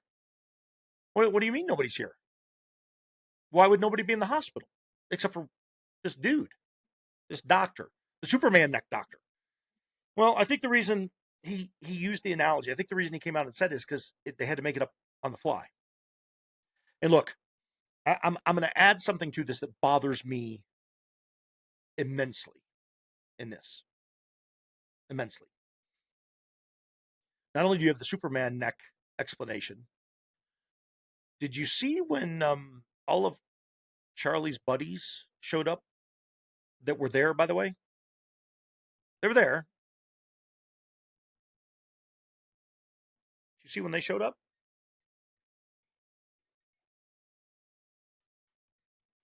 This is the stuff where conspiracy theorists start filling in holes. But I know what I saw with my own eyes. Charlie's buddies showed up like 45 minutes after Charlie was killed. And there's video of them being escorted in by a cop, walking across this parking lot, which, by the way, was oddly empty.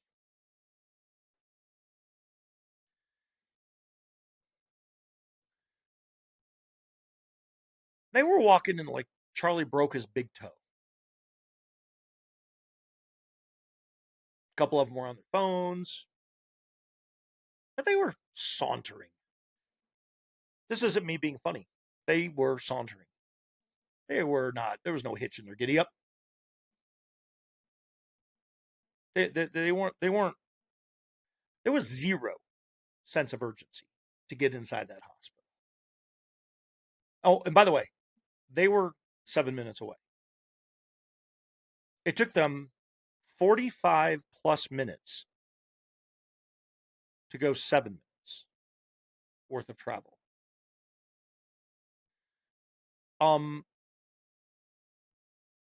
If I had a total stranger, go down in front of me in a grocery store parking lot, twist their ankle where it's notably broken to the point where, like, man, we gotta get you to a hospital. They don't want to pay for an ambulance ride, but they're like, man, my foot is broken. Like, we know we're gonna have to put a cast on that set of bone. I would take that person. I probably would break the speed limit, get him to a hospital, go get staff, get him into a wheelchair, and I would go sit with them. Somebody who I've never met. I would expedite them due to their 1 to 10 pain scale, probably a 7 or 8 or 9, shattered bone. And I would be consoling them. I'd be like, who can I help reach out to? Can I call your family? Do I need to let work know? What do I need to do for you? These 3 guys walked in like he stubbed his toe. And they were going over to hang out with him.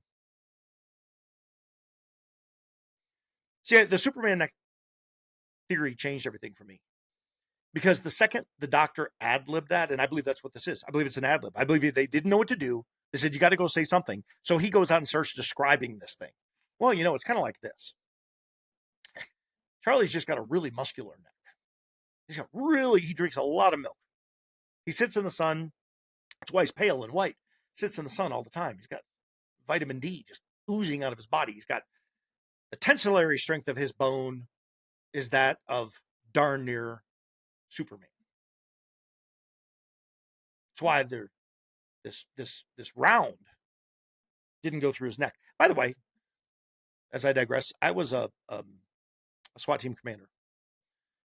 I've had my share of ops. I was also a backup sniper to the backup sniper. I'm actually not very good at long range shooting. I like at 150 yards, I can put a hole inside a hole inside a hole. You got a good piece of glass and the right gun, the right load. That's not hard, but like I can't make a 1,000-yard shot. But if we had a barricade situation or a hostage situation and we were within a couple 100 yards, that was one of my responsibilities.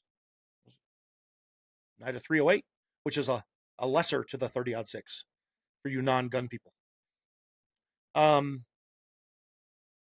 Plenty for what I needed. Shot it all the time.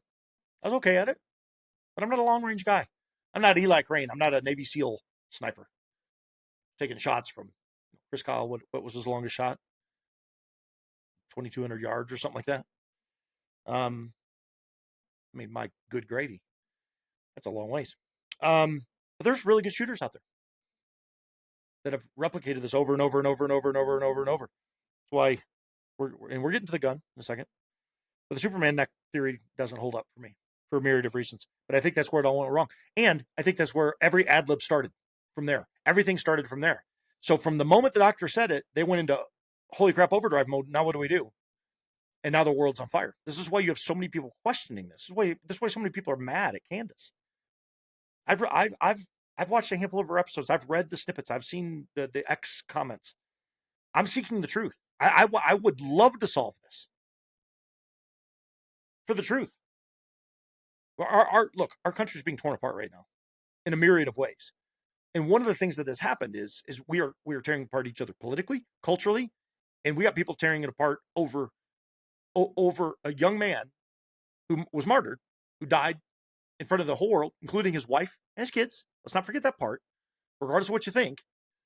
That's in their memory for the rest of life. I'm not even going to go down the road of Eric involvement, not involved. I'm just talking about the kids. Think about that. Think about what they saw. Think about what they got to live with, right? I want to find the truth. I want to find the truth in this. I would love nothing more than to find that moment. Let's put this thing to rest. But I think it all changed with the Superman neck. I do. I think it all changed. I don't think they knew what to do with it. I don't think they knew where to go. I think he ad-libbed in the moment. I don't think they told him to say that. Maybe they did. I don't know. I don't know what I don't know. Nobody does. But I don't buy it for a second. Not for a second. Oh, by the way, on the exploding mic thing that I talked about earlier, if you go back to the video of the day that Charlie died, watch him keep adjusting it. He keeps messing with it. They put it on sideways inside his shirt. I think I failed to mention that earlier. So not only should it not have been inside, it was actually on an angle. Okay. I'll let you guys dig into that all you want. All right. Item number 6, Robinson is in custody, I believe 33 hours after Charlie's death. There's a whole timeline that Baron Coleman has put together. Baron, and I forget. Oh, sorry, Baron. I would love to talk to you sometime. I forget the gal that's working behind the scenes for you. Masterful job at putting together the diagrams and the footage and pulling things offline and digging being able to open up avenues for us to see and listen to and watch and really be able to draw very, very important pieces of information in. But Tyler Robinson was in custody 33 hours after, and they had their whole thing. So let's just jump straight to the gun. Number 7, the gun, the 30-06. Look, I'm not going to sit here and rehash what everybody has already done. Every gun guy in the world, as soon as the guy said Superman neck, went, what did you just say? And I'm pretty sure there's a whole lot of, probably a whole lot of surgeons. I can't speak for any of them. I'm speculating, but I've talked to 2 different doctors that are doctors. I don't mean like general practitioners. I mean guys that actually work in an ER, see a lot of stuff. And they both went, oh, by the way, these are both gun doctors as well. These are guys that hunt. So they're laughing at the gun and they're laughing at the wound. They're saying, yeah, to either one of them. It's garbage. No, it wasn't a 30-06, and it would have punched a hole. There's a couple people said I'd blow his head clean off. This isn't Dirty Harry. Did I fire 5 rounds or 6? In all this confusion, I've lost count. 44 Magnum will not blow your head clean off, by the way. And I don't know if a 30-06 will, but I do believe, even with Corlock round, it was going to punch a hole pretty big. And there's lesser guns that would punch holes, by the way, just so people know. Now, in all fairness, full disclosure, I said I've only had 1 neck injury that was carotid in nature, car crash related. I've never seen anybody shot in the neck that wasn't dead. So I don't know. If anybody has footage in the interweb land, even in the dark web, if you have footage of somebody being shot in the neck with anything that exits out the other side, I don't care what kind of gun it is, will you send it to me? Link it here. I want to see it. I want to see it. You've got Bobby Kennedy, by the way. Let's go back in time. So Jack was killed, right? I believe that was 30-06. Do I have that wrong? One of you guys out there that follow along, correct me on that. I think it was 30-06. Pretty much dismantled his skull. But this didn't go through Charlie's neck. But Bobby Kennedy was killed by a 22 caliber handgun. Multiple people were shot. One guy,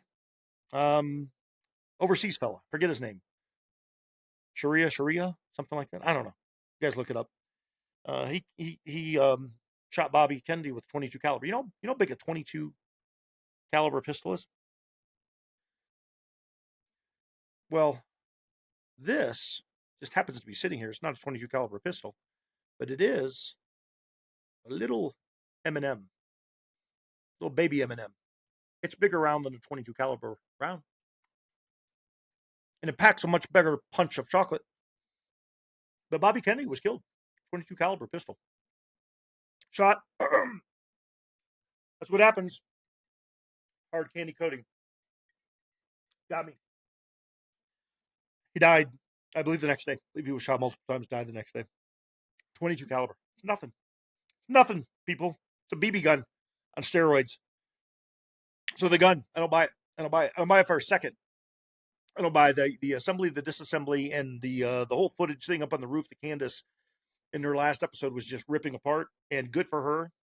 And this is one thing I will applaud big time. She has been very, very good at breaking down the footage that I've seen in the last couple episodes that I've watched about the guy moving across the roof. Because there's just whole chunks of time that are just cut out. Just cut out.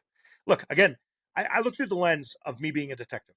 I look through my medic lens. I look through me being a detective. I'm not looking through what everybody else has shown in the world. I'm using some of the footage. I'm using some of the examples. I'll give praise to John Bray and Baron Coleman because I think they're on target. Still standing on the 98.2 rule, but I think Candace has done a really good job on the footage on the roof because there's a lot to question. There's a lot to question. Not only the movements, but just the lack of seeing a gun. And this was after all the influencers came out and said 4K footage. We watched them load the round and whatever else they said and take the shot. And one guy said, pull the trigger. Well, I don't know what you watched. But there's other people in the courtroom that said they watched the same thing you watched and said no. So apparently that didn't happen. And then the other thing that's really, really important is what they put out for the world. Now, I do want to focus on something for a second. On the, sorry, from the prelims, there's a lot of people saying, so the defense admitted that he did this. The defense didn't push back. They don't have to. We're definitely going to take a rabbit trail down the road of I don't want to even say trial law. Let's just stick with the prelims for a minute. So the state only has to produce an element of evidentiary value that they can substantiate in some way, either a claim or a visual of something that says this is the guy that did it. And if they have multiple somethings that they're saying is the case and they present it, and that's what the prelims are for, then the case goes forward. The defense doesn't have to argue anything. In fact, they shouldn't. You don't want to do that. I know this from a law enforcement standpoint when I used to prosecute my cases in front of a magistrate, and I would have I'll give you a perfect example. And I got multiple cop buddies that could validate this for me. Back in the day, I'm going to go all the way back to 1995, eons ago. We didn't have dash cams. We didn't have body cams. In fact, I went out and bought my own, created my own mount and dash cam. Went down to my local Walmart or whatever it was back in the day, Best Buy. They didn't even have them then. Whatever appliance store it was, and I bought a VHS-C. There were little mini tapes, and it was on a handheld camera, about yay big. Put it on a mount, and I put it on the dash of my patrol car I had at the time. This was before I went undercover and fugitive and all that other junk, but just on the street, which I worked for a few years. We used to get in chases all the time. I mean, hundreds. I was in hundreds of chases. People were like, that's not your pursuit. We were like the pursuit capital of the United States. Everybody ran from us. If you weren't in a chase every night, you weren't doing your job. And I love chasing. Point is, I would film them all. So then, the guy get arrested, charged with whatever crimes it was. Well, you show up for court. First thing would happen, defense attorney would meet me outside. This every single time. So you get your subpoena. You go to the local magistrate, and there's the suspect. He's now wearing a tie. He's got all of his buddies standing behind him. They're all wearing ties. Everybody's holding a Bible. His mom is there carrying a cross, and they've got their whole testimony about how he serves in church and how he's he's an F student in school as a 21-year-old who hasn't graduated high school yet. He's an F student, but he's an A quality character who needed a defense attorney because he got into a car chase and, just happened to have, I don't know, however much pot on him and a gun and whatever else it was.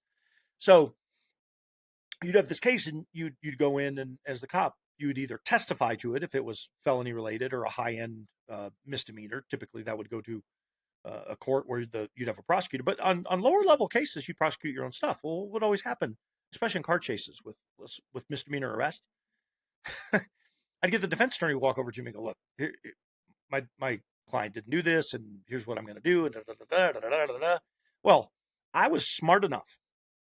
It only took me failing at this one time to learn, don't ever do that again. And I didn't lose the case, by the way. I didn't lose that case. I just didn't bring something with me. Well, the next time I did.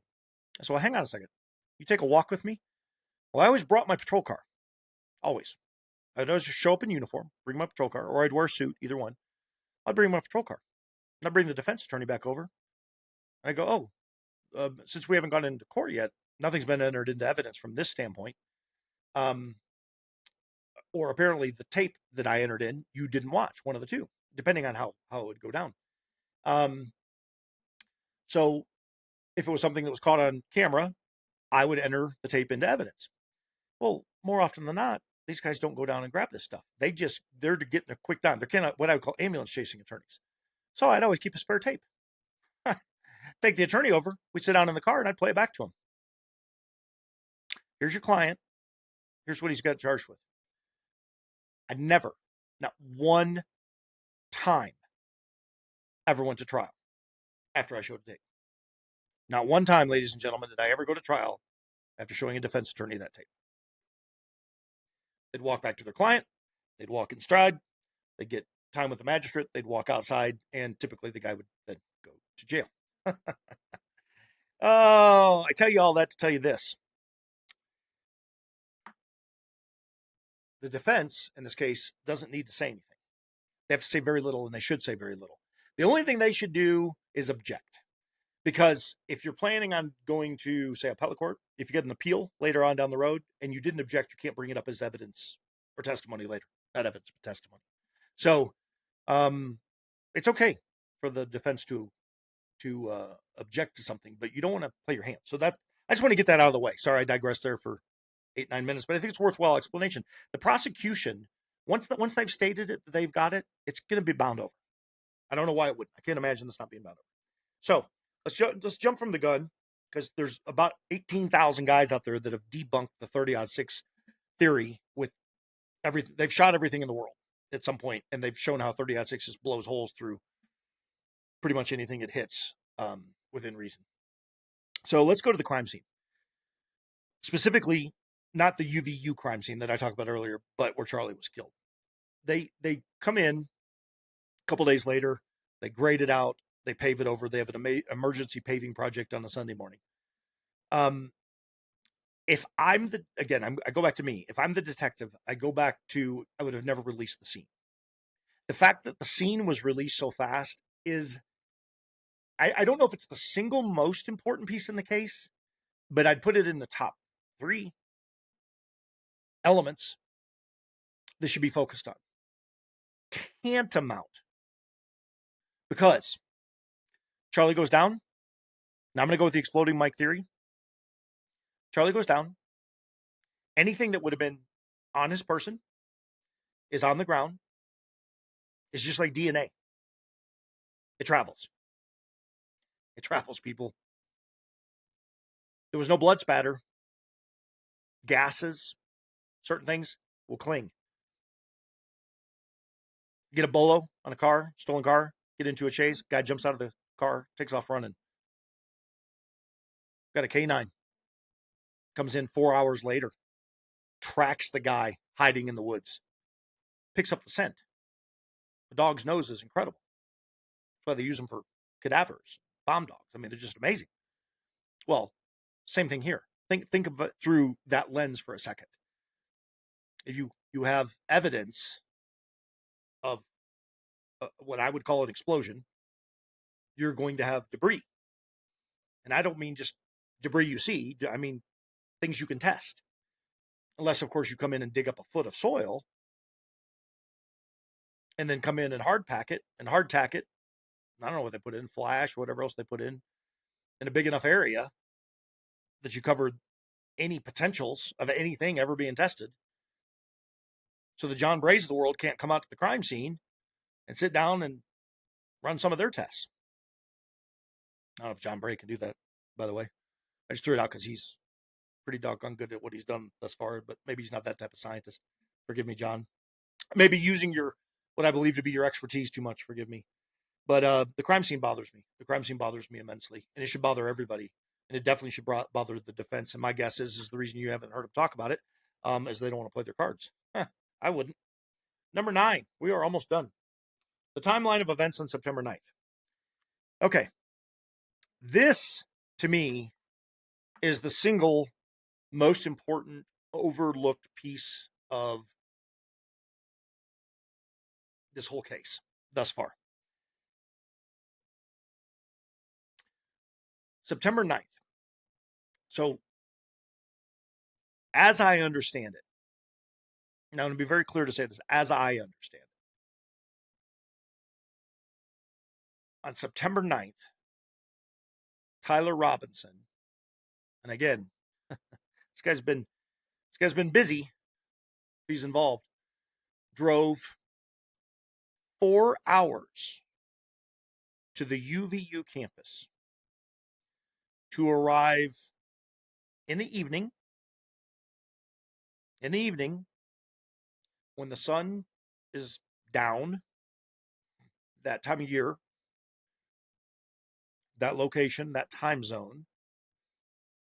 He comes onto the campus, manages to find his way onto the roof of a building, manages to find his way onto the roof of the proper building, figures out his line of sight in low light or non-light conditions, I guess, depending on when he got up there. Air quotes, when he got up there. And was up there 12, 15 minutes ish, climbs down, gets back in his Dodge Challenger, and drives 4 hours home. I think I have that right. If I have it wrong, Baron, somebody, Candace, call me out. Somebody out there in the internet world. But I believe that it was an 8-hour, 15-minute round trip, which means Dodge Challengers don't get that kind of gas mount, so we probably stopped somewhere. I'm sure there's footage of that. Flock cameras probably picked it up. But 4 hours there, up on the roof, 4 hours back. Now, that in and of itself isn't, who cares? It's not a big deal, Micah. I agree. It's not. Except for it is. Because they did not put out the venue, and I don't mean UVU. Everybody knew Charlie Kirk was going to be UVU, but they didn't put the location out at the venue until September 9th.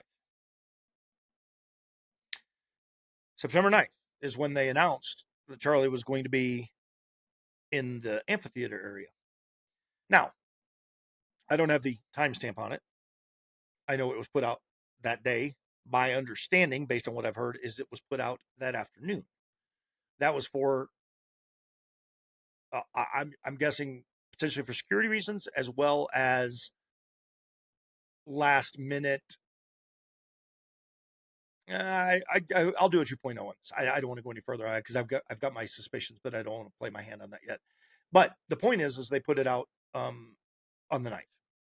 So you've got Tyler Robinson then would have had to have heard that or found that out somehow, get in his vehicle, drive 4 hours, know which roof to get up on. And here's the really, really important part. This is why this becomes, I think, maybe the single most overlooked but important piece of this case.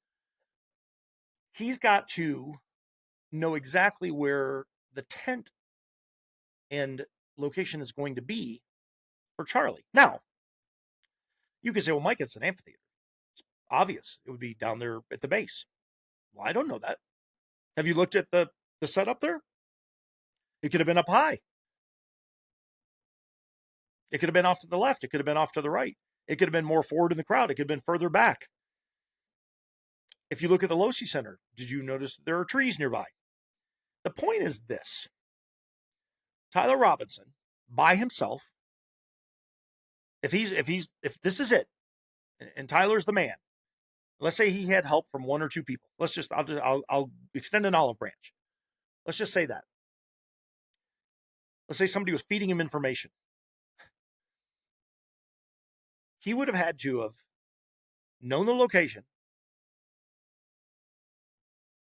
from, and this now this is me as the backup sniper. You've got to then know distance. You got to know location, down angle, projected MOA.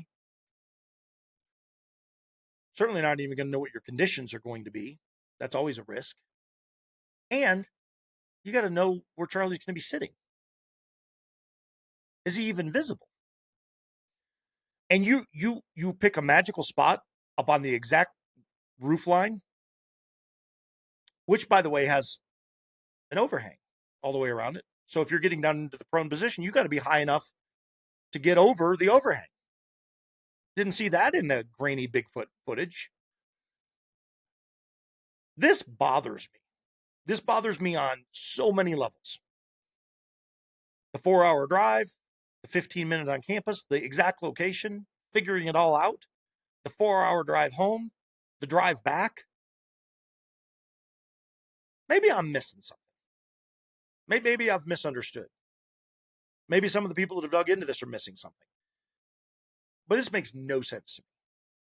I'm going to move to the car now. It's the final talking point. Told you in the beginning I'm a car guy. If it's got a motor, I've raced it. I enjoy it. Lots of car chases. But I'm also a car guy. Not that I just like driving fast. I'm a car guy. There's guys that know more. There's guys that know less. but I got a collection of 1/18th scale replica muscle cars, hundreds and hundreds of them.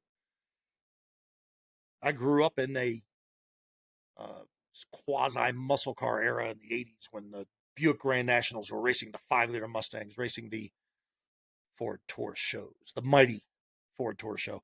Oh no, that was the second generation. I mean, because if you go back into the men in cars, we've always raced, we've always loved it, right? Boys are addicted to their cars. America loves their cars. There's other countries that like cars, but America's got American muscle car. 50s and 60s and 70s were iconic. Big block Dodges, Max Wedges, Hemis, 429 Cobra Jets. Look, I'm a car guy through and through, and I know what to look for in cars. So I want to summarize everything that I've done tonight. I want to bring it to a close here in a minute, but I want to bring it to close with the car, and I want to tell you why I believe the car is important. We're talking about the single biggest assassination since JFK. JFK was assassinated in 63. I was born in 68. So this is the biggest assassination of my lifetime, and arguably one of the men that I've revered the most in my life, as far as his ability, his brain pan, his thinking, his truth, the way he would approach things, and his capability to manage and run a multifaceted company, make a gazillion dollars, have a lot of people working for him, and he was such a threat to what I believe to be outside influence in various levels. And by the way, this is a guy who's traveled the world. He's spoken to dignitaries. He was probably going to be the president of the United States. Somebody hated him so bad or so afraid of him at such a level that they've masterminded to where some notable people would be involved, a handful of people would have to be involved, and a whole lot of other people would have to be removed. I've already talked about the hospital and other things. So you've got to be able to remove things, right? So they've removed the SD cards. They've removed footage of the person on the roof. They've removed, and they've removed, and they've removed, which makes them people ask questions. You start filling in the blanks. Well, here's the one thing they didn't do. If you're going to do something like this on this level, you're going to have a master plan to control. Master plan to control the doctor, the pathologist, all of it. You're going to have your narrative down, and that's why everything was so squeaky clean, in my opinion, with the FBI narrative of we got the guy and the fancy writing and the stuff that you're like, who wrote this? And there's a lot of people picked it apart, but I read it and I was like, who wrote this? It doesn't sound like something anybody would write. Sound like something AI wrote. Everything was too clean, too quick. And when you have things that are too clean, too quick, there's a thing called Occam's razor. Usually the simplest thing is the simplest thing. The simplest solution is the simplest solution. Well, in this particular case, you have a lot of moving parts. You had a hospital that was a level 3 hospital, but it was close and it was small. Well, you empty it out, you can control it. You go to the bigger Trauma 1 center, that's going to be hard to explain. It's going to be really hard to explain emptying out a Trauma 1 center, right? That all of a sudden makes sense. Removing the SD cards from the cameras so you can't see the footage of what the team was doing to or with Charlie behind the scene. I mean, there was an extended period of time that Charlie was on the ground that we don't get to see. They're not loading and coding. It's a live fire scene. They're not grabbing and running within 3 seconds. A lot of camera footage that could be questioned. A lot of things, right? But somebody immediately jumped up and grabbed an SD card, put it in their pocket, then got on a laptop, sitting on a live fire crime scene. Can't explain that away. Here's the kicker. Here's the thing that I think nobody thought of. I'd have thought of it. If I was planning the high-end assassination like this, I would have the best of every angle covered. And in my world, I can't speak to the AV world. I'm not a AV guy. I can barely speak to the sniper world, but I'm pretty sure I'd get the best of the best there. I'm not a thoracic surgeon, but I would definitely, if I was intimidating somebody or scaring somebody into testifying, I would have somebody who was really, really, really, really competent at explaining the injury that they're about to see. I think they had that covered. I just don't think it went their way. Again, battery coming off the neck. I don't think anybody expected that. Well, nobody expected the Dodge Challenger, and nobody expected some guy sitting out on the internet who's a car guy. I wasn't the first to notice this, by the way. I mean, I did notice it, but I wasn't the first to notice it. I thought I was. I said it on our podcast. I just didn't realize that other people had already, because there's 4.8 million podcasts, and there's 8.2 billion people in the world, and there's other people that saw it. There's other people that put the report out. I just didn't know it. And then when I found out later, I go, oh crap. Well, I guess I wasn't the first guy, but I certainly thought I was. The Dodge Challenger there's more than one. Now, there's reports that have gone out about a bald guy and 3 other passengers in the car. I know a bald guy that works for TPUSA. Nah, that'd be a stretch. That'd be weird. So I can't say that. But there's a lot of bald men out there. Bald men in my family. I don't think they were there either. But there's reports of 2 different cars. Here's how I know it was 2 different cars. I'm not going off of what anybody else said. I'm going to go off of what I saw. Remember that grainy footage of the car going into the parking garage? And then the car parks, and then you see the guy that they say is Tyler Robinson, who looks like he's been working out for like 17 hours straight. Got pecs, kind of jacked. Comes walking out. But the frame ratio is, they're saying compressed. It's not really compressed. It's aspect ratio or whatever you call it of the frame. Well, once you put it back to normal, the cars that were all squished widen.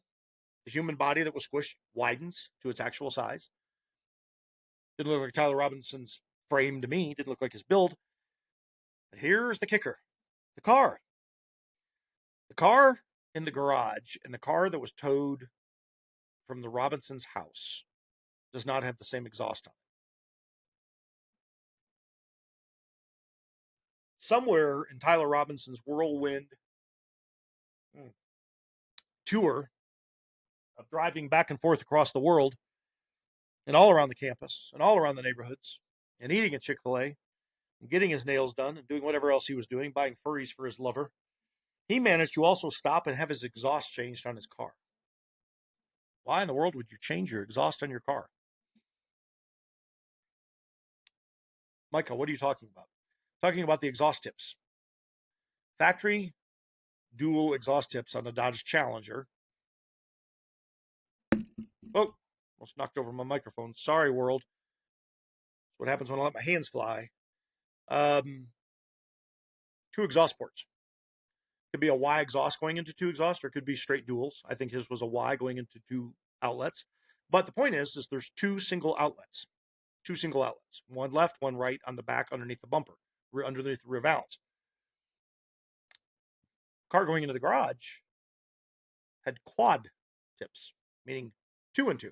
So they were both still outlets left and right, but 2 tips as opposed to 1. So I'm guessing Tyler Robinson went, I'm going to go over to UVU campus. I'm going to go walk around. I'm going to come back, get back in my car, and I'm going to leave. I'm going to go change my exhaust. And I'm going to drive back to the same campus. And I'm going to walk around some more. And then I'm going to leave. And then I'm going to kill Charlie Kirk. And then I'm going to go drive around some more and then hang out 5 hours from home. And then I'm going to come home and I'm going to change my exhaust again back to its original form so that when the car is towed away and the world captures the car on film, it's back to its factory exhaust. Look, I'm no plumber, but I know a leaky pipe when I look up and see it. And this thing is gushing water. I'm not saying it's the single most important piece of something, because somebody came to me, I was talking to him the other day, and they said, well, Michael, what if they just switch cars? What if there was another Dodge Challenger that Tyler was using? What if he was creative enough to do that? I'm like, well, then he switched the plates on it too. Well, but why would you switch cars and then put your own plate back on your car? Because the plate is the identifier that links you to the car, not the exhaust. So I don't think he switched cars. I just think it was 2 entirely different cars. And the guy involved in this little setup said, oh, we'll just switch plates. Or make another plate. Heck, if I know. All I know is it's got different exhaust on it. That's kind of weird. And by the way, all over the UVU campus, they have LPRs, license plate readers. We got them all around town down here. You could track the movement of a car. And I'm not talking flock, or just flock. I mean LPRs. Like, it's old school technology, actually. Police cars have LPRs on them. Drive down the road, they're filming license plates as they're driving. It's going through the 2829 cycle of NCIC, and it pops up that car's stolen as the cop's driving down the roadway. He calls for another unit, says, "Hey, I'm getting ready to stop stolen," or at least a plate that's registered as stolen.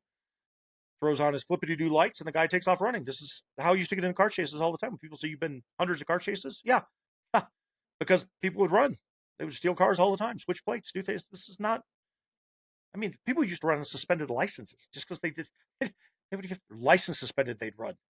I don't get caught with a suspended license, then I'm going to have a bigger suspended license. The car tears apart the state's case. The exhaust tears apart the state's case. I said I'd end on the note, and I'm going to, but look, I'm going to summarize this. I'm going to go back in rapid fire.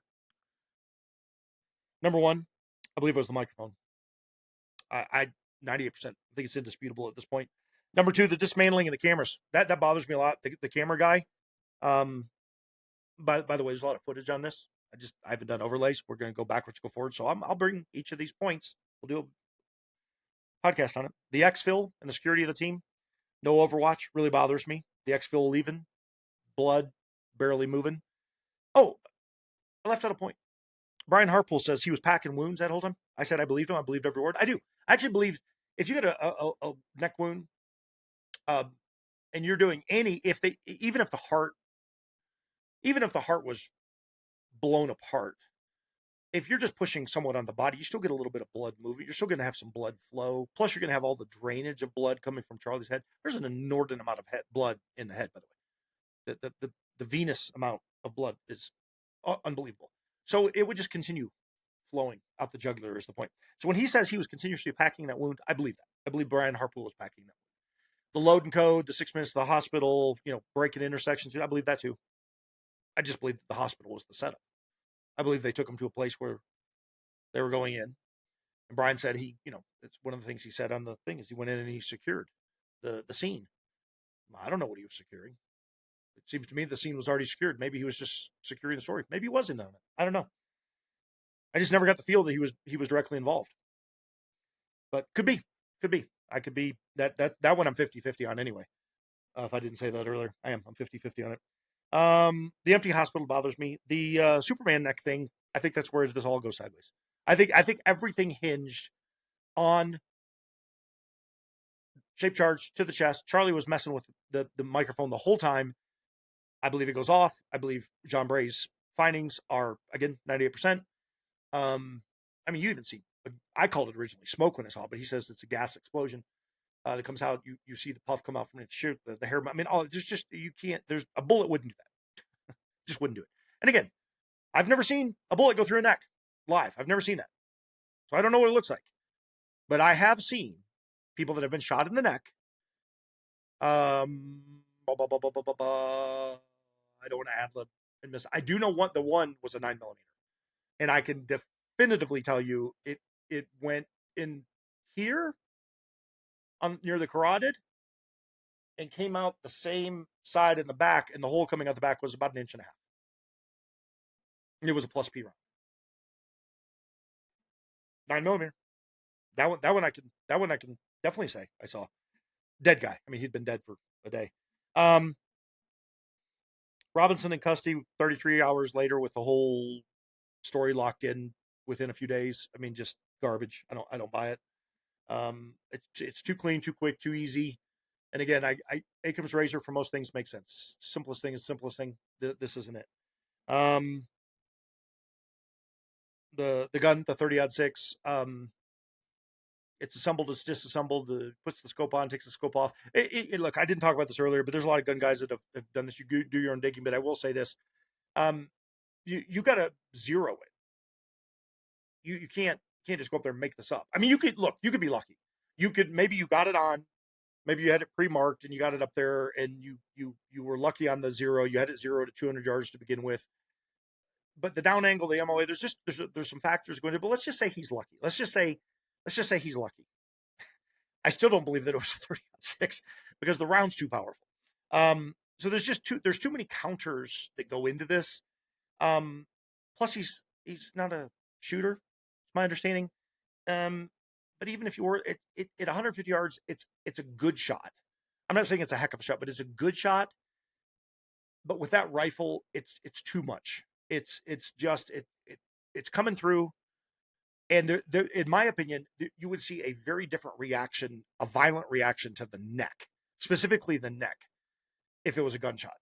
The violent reaction we see is inside the shirt and throughout the body, and the cavitation and the movement of the shirt, the movement of the hair, the movement of the collar, the gas explosion, the rippling of the skin. It's just not. It's conducive to an explosion, not kinetic energy from around. I mean, there is kinetic energy in around, absolutely, but not in the way that this goes through. And I think that the defenses can tear this apart. The crime scene being paved over, huge red flags in that. Huge red flags. Huge. I mean, they've already talked to the guy that did it. Did you hear his story? He's like, oh man, I don't know. I've never had a phone call like this, but he says it came from the federal government saying we got to have an emergency paving project. Well, because that's happened in the history of history. And then the timeline of events on September 9th. I just don't, I really struggle with that. He found out last minute, drove 4 hours, got up on the exact spot he needed to be on a roof that has a multi-inch overhang, prones out on top of the roof later the next day, takes a shot in mere seconds, pulls off the shot of a lifetime, gets down, and nobody sees the gun to and fro, cut out footage that Candace is exposed.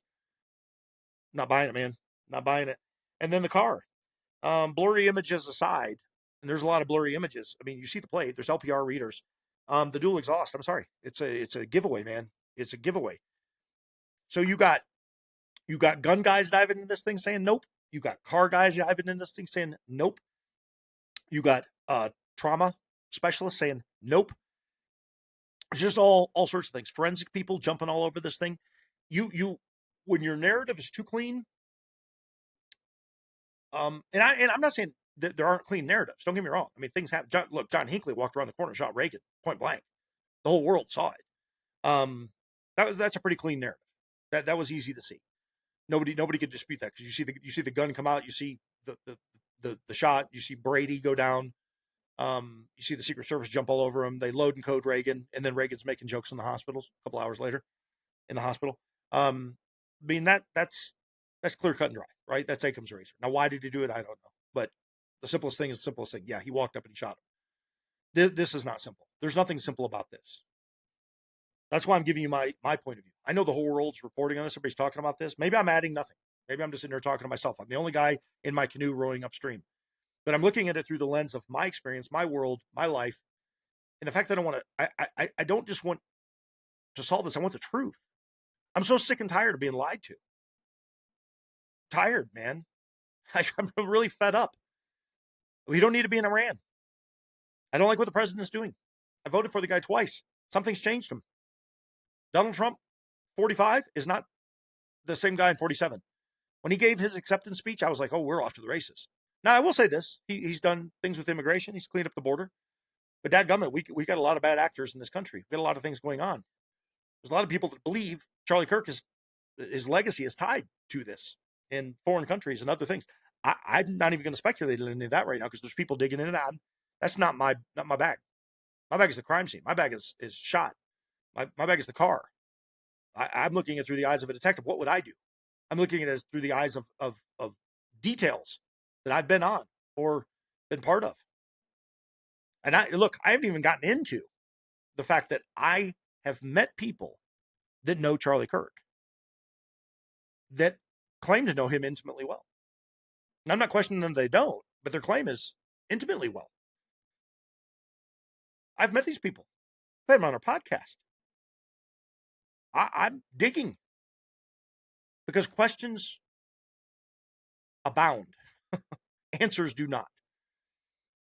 That's why I'm doing this. I'm also doing a long form because I want to be able to do this the way that I'm doing it now.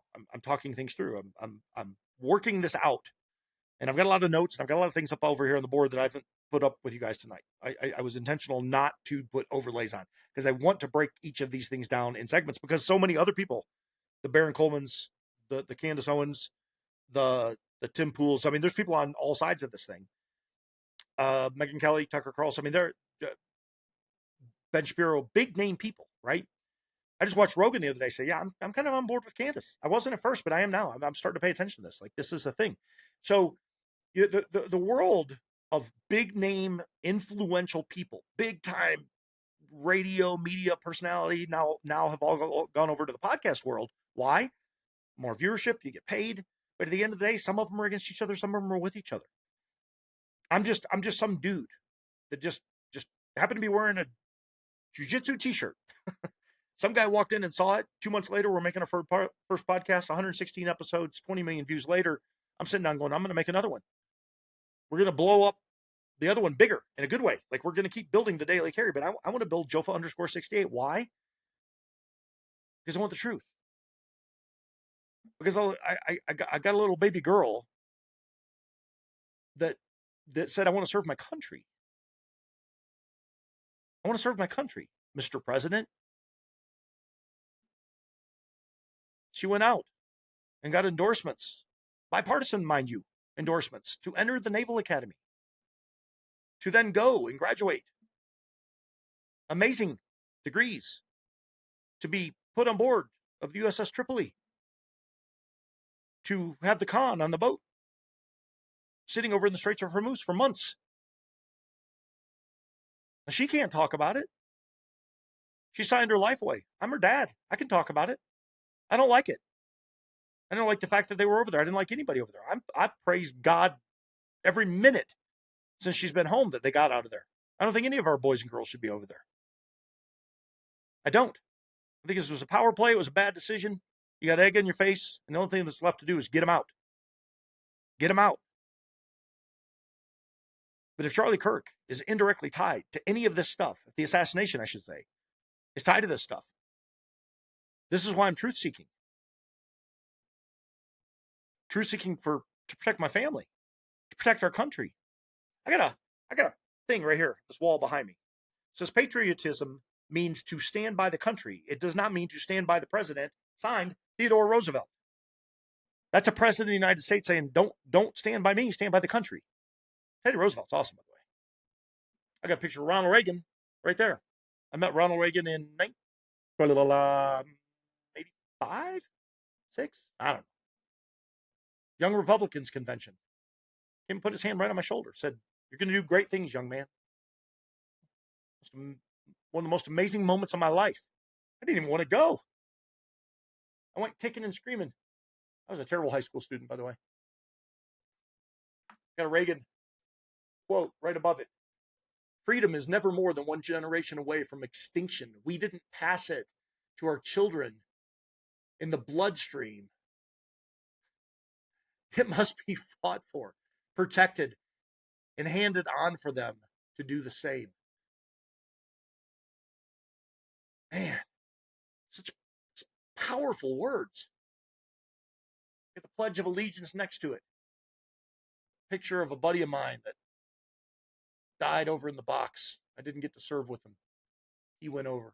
I was originally going to do Blackwater and Triple Canopy. I stayed home. I didn't want 13 shots put into my body so I could go over to a foreign country, play dignitary protection for $300,000 a year. So I stayed home. I kicked doors here. But I never stopped protecting. I never stopped. Even to this day, everything I do in my training, everything I stand for, everything I believe in my faith, it's about standing in the face of evil. And this is evil. This is unprecedented evil. And we're just tearing apart this country right now. We're involved in things we shouldn't be in. And we got a young man. What was he, 31 years old when he died? Do I have that right? Forgive me, Charlie. I think you were 31. One of the most brilliant people ever walked this planet. Potentially going to be the next president. Once he got a few years older, going to be 35. Taken from us, man. And it's like, if you ask a question, it's like this trans crap right now. You can't say anything. Well, that's not true. You can. You just get shouted down. Well, come shouting. I fear no man. I fear no man. If I'm hit at 1,000 yards, I'm hit at 1,000 yards. There's nothing any man can do about that.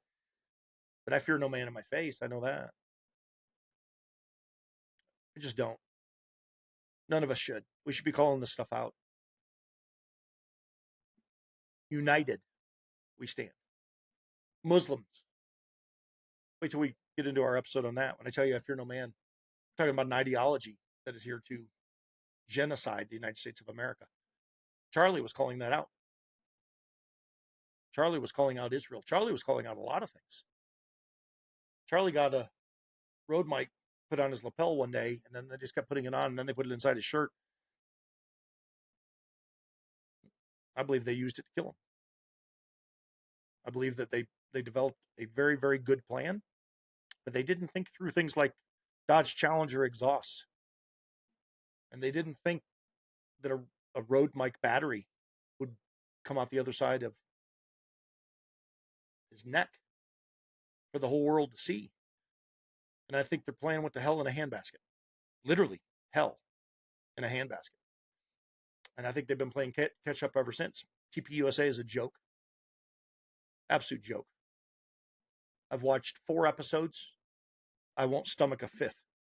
Andrew Colvett is a POS. Blake Neff is, I don't think, I'm not sure what Blake Neff is, to be honest with you. Charlie built something amazing. And he stood against evil. See, this is what this all boils down to for me. It's right here. It boils down. Oh, it's written right here. Resolve and courage. You got to stand, man. You got to fight. You got to stand in the face of evil. You got to call it out for what it is. Sophie Cunningham, I love you. I do. I love you for what you're doing in the WNBA right now. We need more warriors like you. We do. I think you're amazing. I think you're strong, and I think you're brave. Nancy Mace, I would vote for you to step into the fight again. I know you said you don't want to, so you're taking it on the podcast. Good for you. Do the same thing. Maybe you'll come on here one day. Maybe you'll come on Jofa_68 and we'll talk about your tattoos that you just got. You're brave. You're a fighter. Thomas Massey, you're a fighter.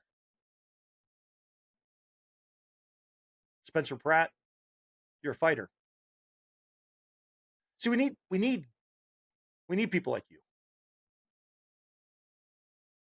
While the Ben Shapiros are fighting with the Candace Owens, and the Candace Owens are fighting with the Ben Shapiros, and from what I've seen, look, I like Candace. I'll go on her podcast any day of the week. I just don't have anything to bring. If I had something substantial that was connected to this case that we could expose and bring down this whole deal and go get the killers, I'd go on tomorrow. I don't have that yet. But I got some questions on some people. I got some people that I genuinely think know more than they're saying. And they ain't that far away from me. Measurably not that far away from me. I'm going to keep digging. I fear no man. As far as I could spit against a hurricane wind, do I care what any of them think either? See, when it hits the fan, when our Savior comes back, all this stuff around me in this office, all of it. The reason I keep looking up at the wall, in case you've been wondering why I'm looking around, is because I'm looking at everything on my walls. Over here, I got my hockey world. Up here, I got my Pledge of Allegiance world. Behind me, I've got my history of my law enforcement world. Got my tactics stuff. My office is made up of 4 different themes. On my hockey world over here, as I look at it, I got the pictures of kids that I've coached at the high school level, and those that at the AAA level going into college or trying to make pro. That was my dream back in the day. I never got to hoist the Stanley Cup. I never touched it either because you don't touch it if you don't win it. I wanted to win it, man, bad. But I got this whole history. I got medals, all sorts of crap that my wife has saved for me. It's like a goofy little shrine. But the thing is, I don't get to take it with me. None of it. I don't get to take any of it. You know what I take? My choices. That's why we have a conscience. And I fail mine all the time. All the time. All the time. That's why I said in the very beginning of this podcast, episode 0001, I'm I'm not very good husbanding sometimes, and I wish I'd been better at being a dad. It's not because I wasn't present or I wasn't there. I didn't support. I was there all the time. It's not it. It's called 2020. When you look backwards, you see everything clear. You see little nuances, little things you miss. Maybe something you tripped over. Look, I got two kids that have never had an argument with each other. They're 24 and 28 from the time they were born until right now. They've never had a disagreement or an argument. That's God's my witness. True story. They're like best friends. My daughter idolizes my son. They get along swimmingly well. So proud of them. But that's their mama. Mama did that. Dad protected. Dad was a fighter. I did dangerous things. But at the end of the day, I look around at all the stuff. Mama, man, I got a wife who's a nurturer like no others. And I've just not done great things for my wife at times when I should have. And I'm so sad by that. And I'm ending this podcast with it on episode 0001 because I want the world to know I'm striving to be a better man. I mean, my wife will tell you she adores me. My wife will tell you I'm amazing. She thinks I can do anything. But the truth of the matter is I haven't. Charlie Kirk didn't get to live out his legacy. And I have no idea about Eric. I dare not even speak into it. All I know is at this point in time, until definitive proof has happened, she's a grieving widow with 2 kids. And I'll live with that. I'm okay with living with that. I don't need to get into conjecture. And I believe people in and around Charlie are absolutely involved. I believe some of these guys that are running TPUSA right now are running it into the ground, and they're doing the very thing that Charlie said don't do. They're doing the exact thing that he said don't do. The one thing he would never do. There's not a job on this planet I wouldn't walk away from for integrity purposes, meaning keeping my integrity, because that's all I get to take are my choices. I don't get to take any of this stuff with me. When I stand before my Almighty, I'm going to, and so are you. See, I think Charlie Kirk is standing next to him right now. I think Charlie Kirk is standing next to him. I think those 3 little kids that were just strangled to death by that piece of evil trash female that's on trial right now, I think they're cradled in Jesus' arms. Not because I wanted to see them go home that way, but they're in a much better place than with that garbage human being. I wouldn't even call her a human being. See, we got to stand. We got to fight. That's what this is all about. I've gone long. I've gone wordy. But I'm a long format podcast. I'm keeping every one of them to the best of my ability to 2.5 to 3 hours, and I'm at 2:21, so I'm doing pretty good, actually. 15 minutes ahead of schedule. But I'm not going to talk for 15 more minutes just because I have it. What I'm going to do is I'm going to say thank you. Thank you for tuning in. Thank you for listening. Going to have much more to come. I enjoy doing this, by the way. I thought, this morning when I was up at 0 dark 30 and I kicked this thing off at 2000, whatever it was, now I'm at 2220. I thought I was going to be tired. I'm frosty. I feel great. I feel alive. I feel this is the right thing to do. So where I get drugged down and I get tired is when I get drugged down and tired, it's usually because I'm losing the battle to the thing in my head that's telling me you got to win. Here, that's not it. I just feel like I'm just speaking what I believe to be facts, opinions, certainly towards things. But most of what I've dug into, I feel like will be validated in this trial. I think the defense is going to come out and kick the ever-living crap out of the state. And I think there's going to be some people that have been shouted down that are going to be exonerated. I think there's going to be some people that are going to be vindicated. And at the end of the day, they stayed the course. I will say this. I did not see the debate between Candace Owens and Andrew Wilson. Quite frankly, I didn't know who Andrew Wilson was until the debate. I watched the Candace podcast when she says, I've got this debate with Andrew. I had to look the guy up. Never heard of him. But there's 4.8 million podcasts in the world. I don't know. People don't know who I am. I don't expect anybody to know who I am. But I didn't know who Andrew Wilson was. I'm going to say this. Here's my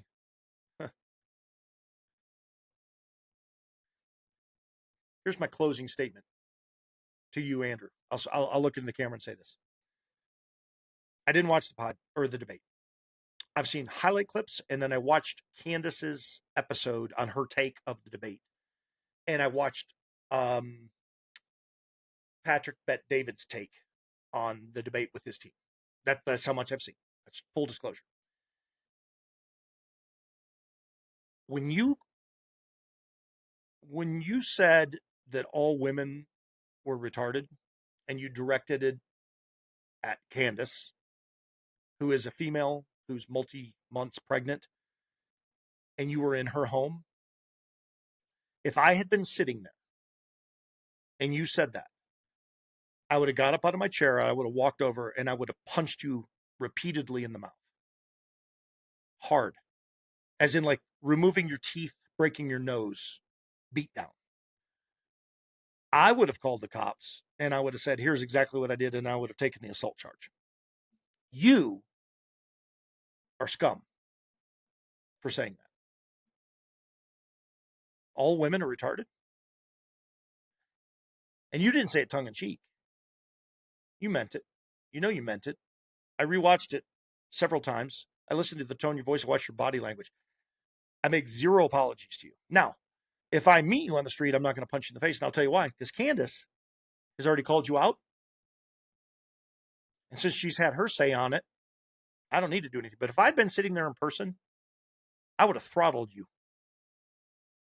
And my friend, I'm a fighter. I don't care what you think about yourself. I know what I'm capable of. Shame on you. See, this is why people like me are coming out and doing podcasts, are because of people like you. I don't care what you believe about the case.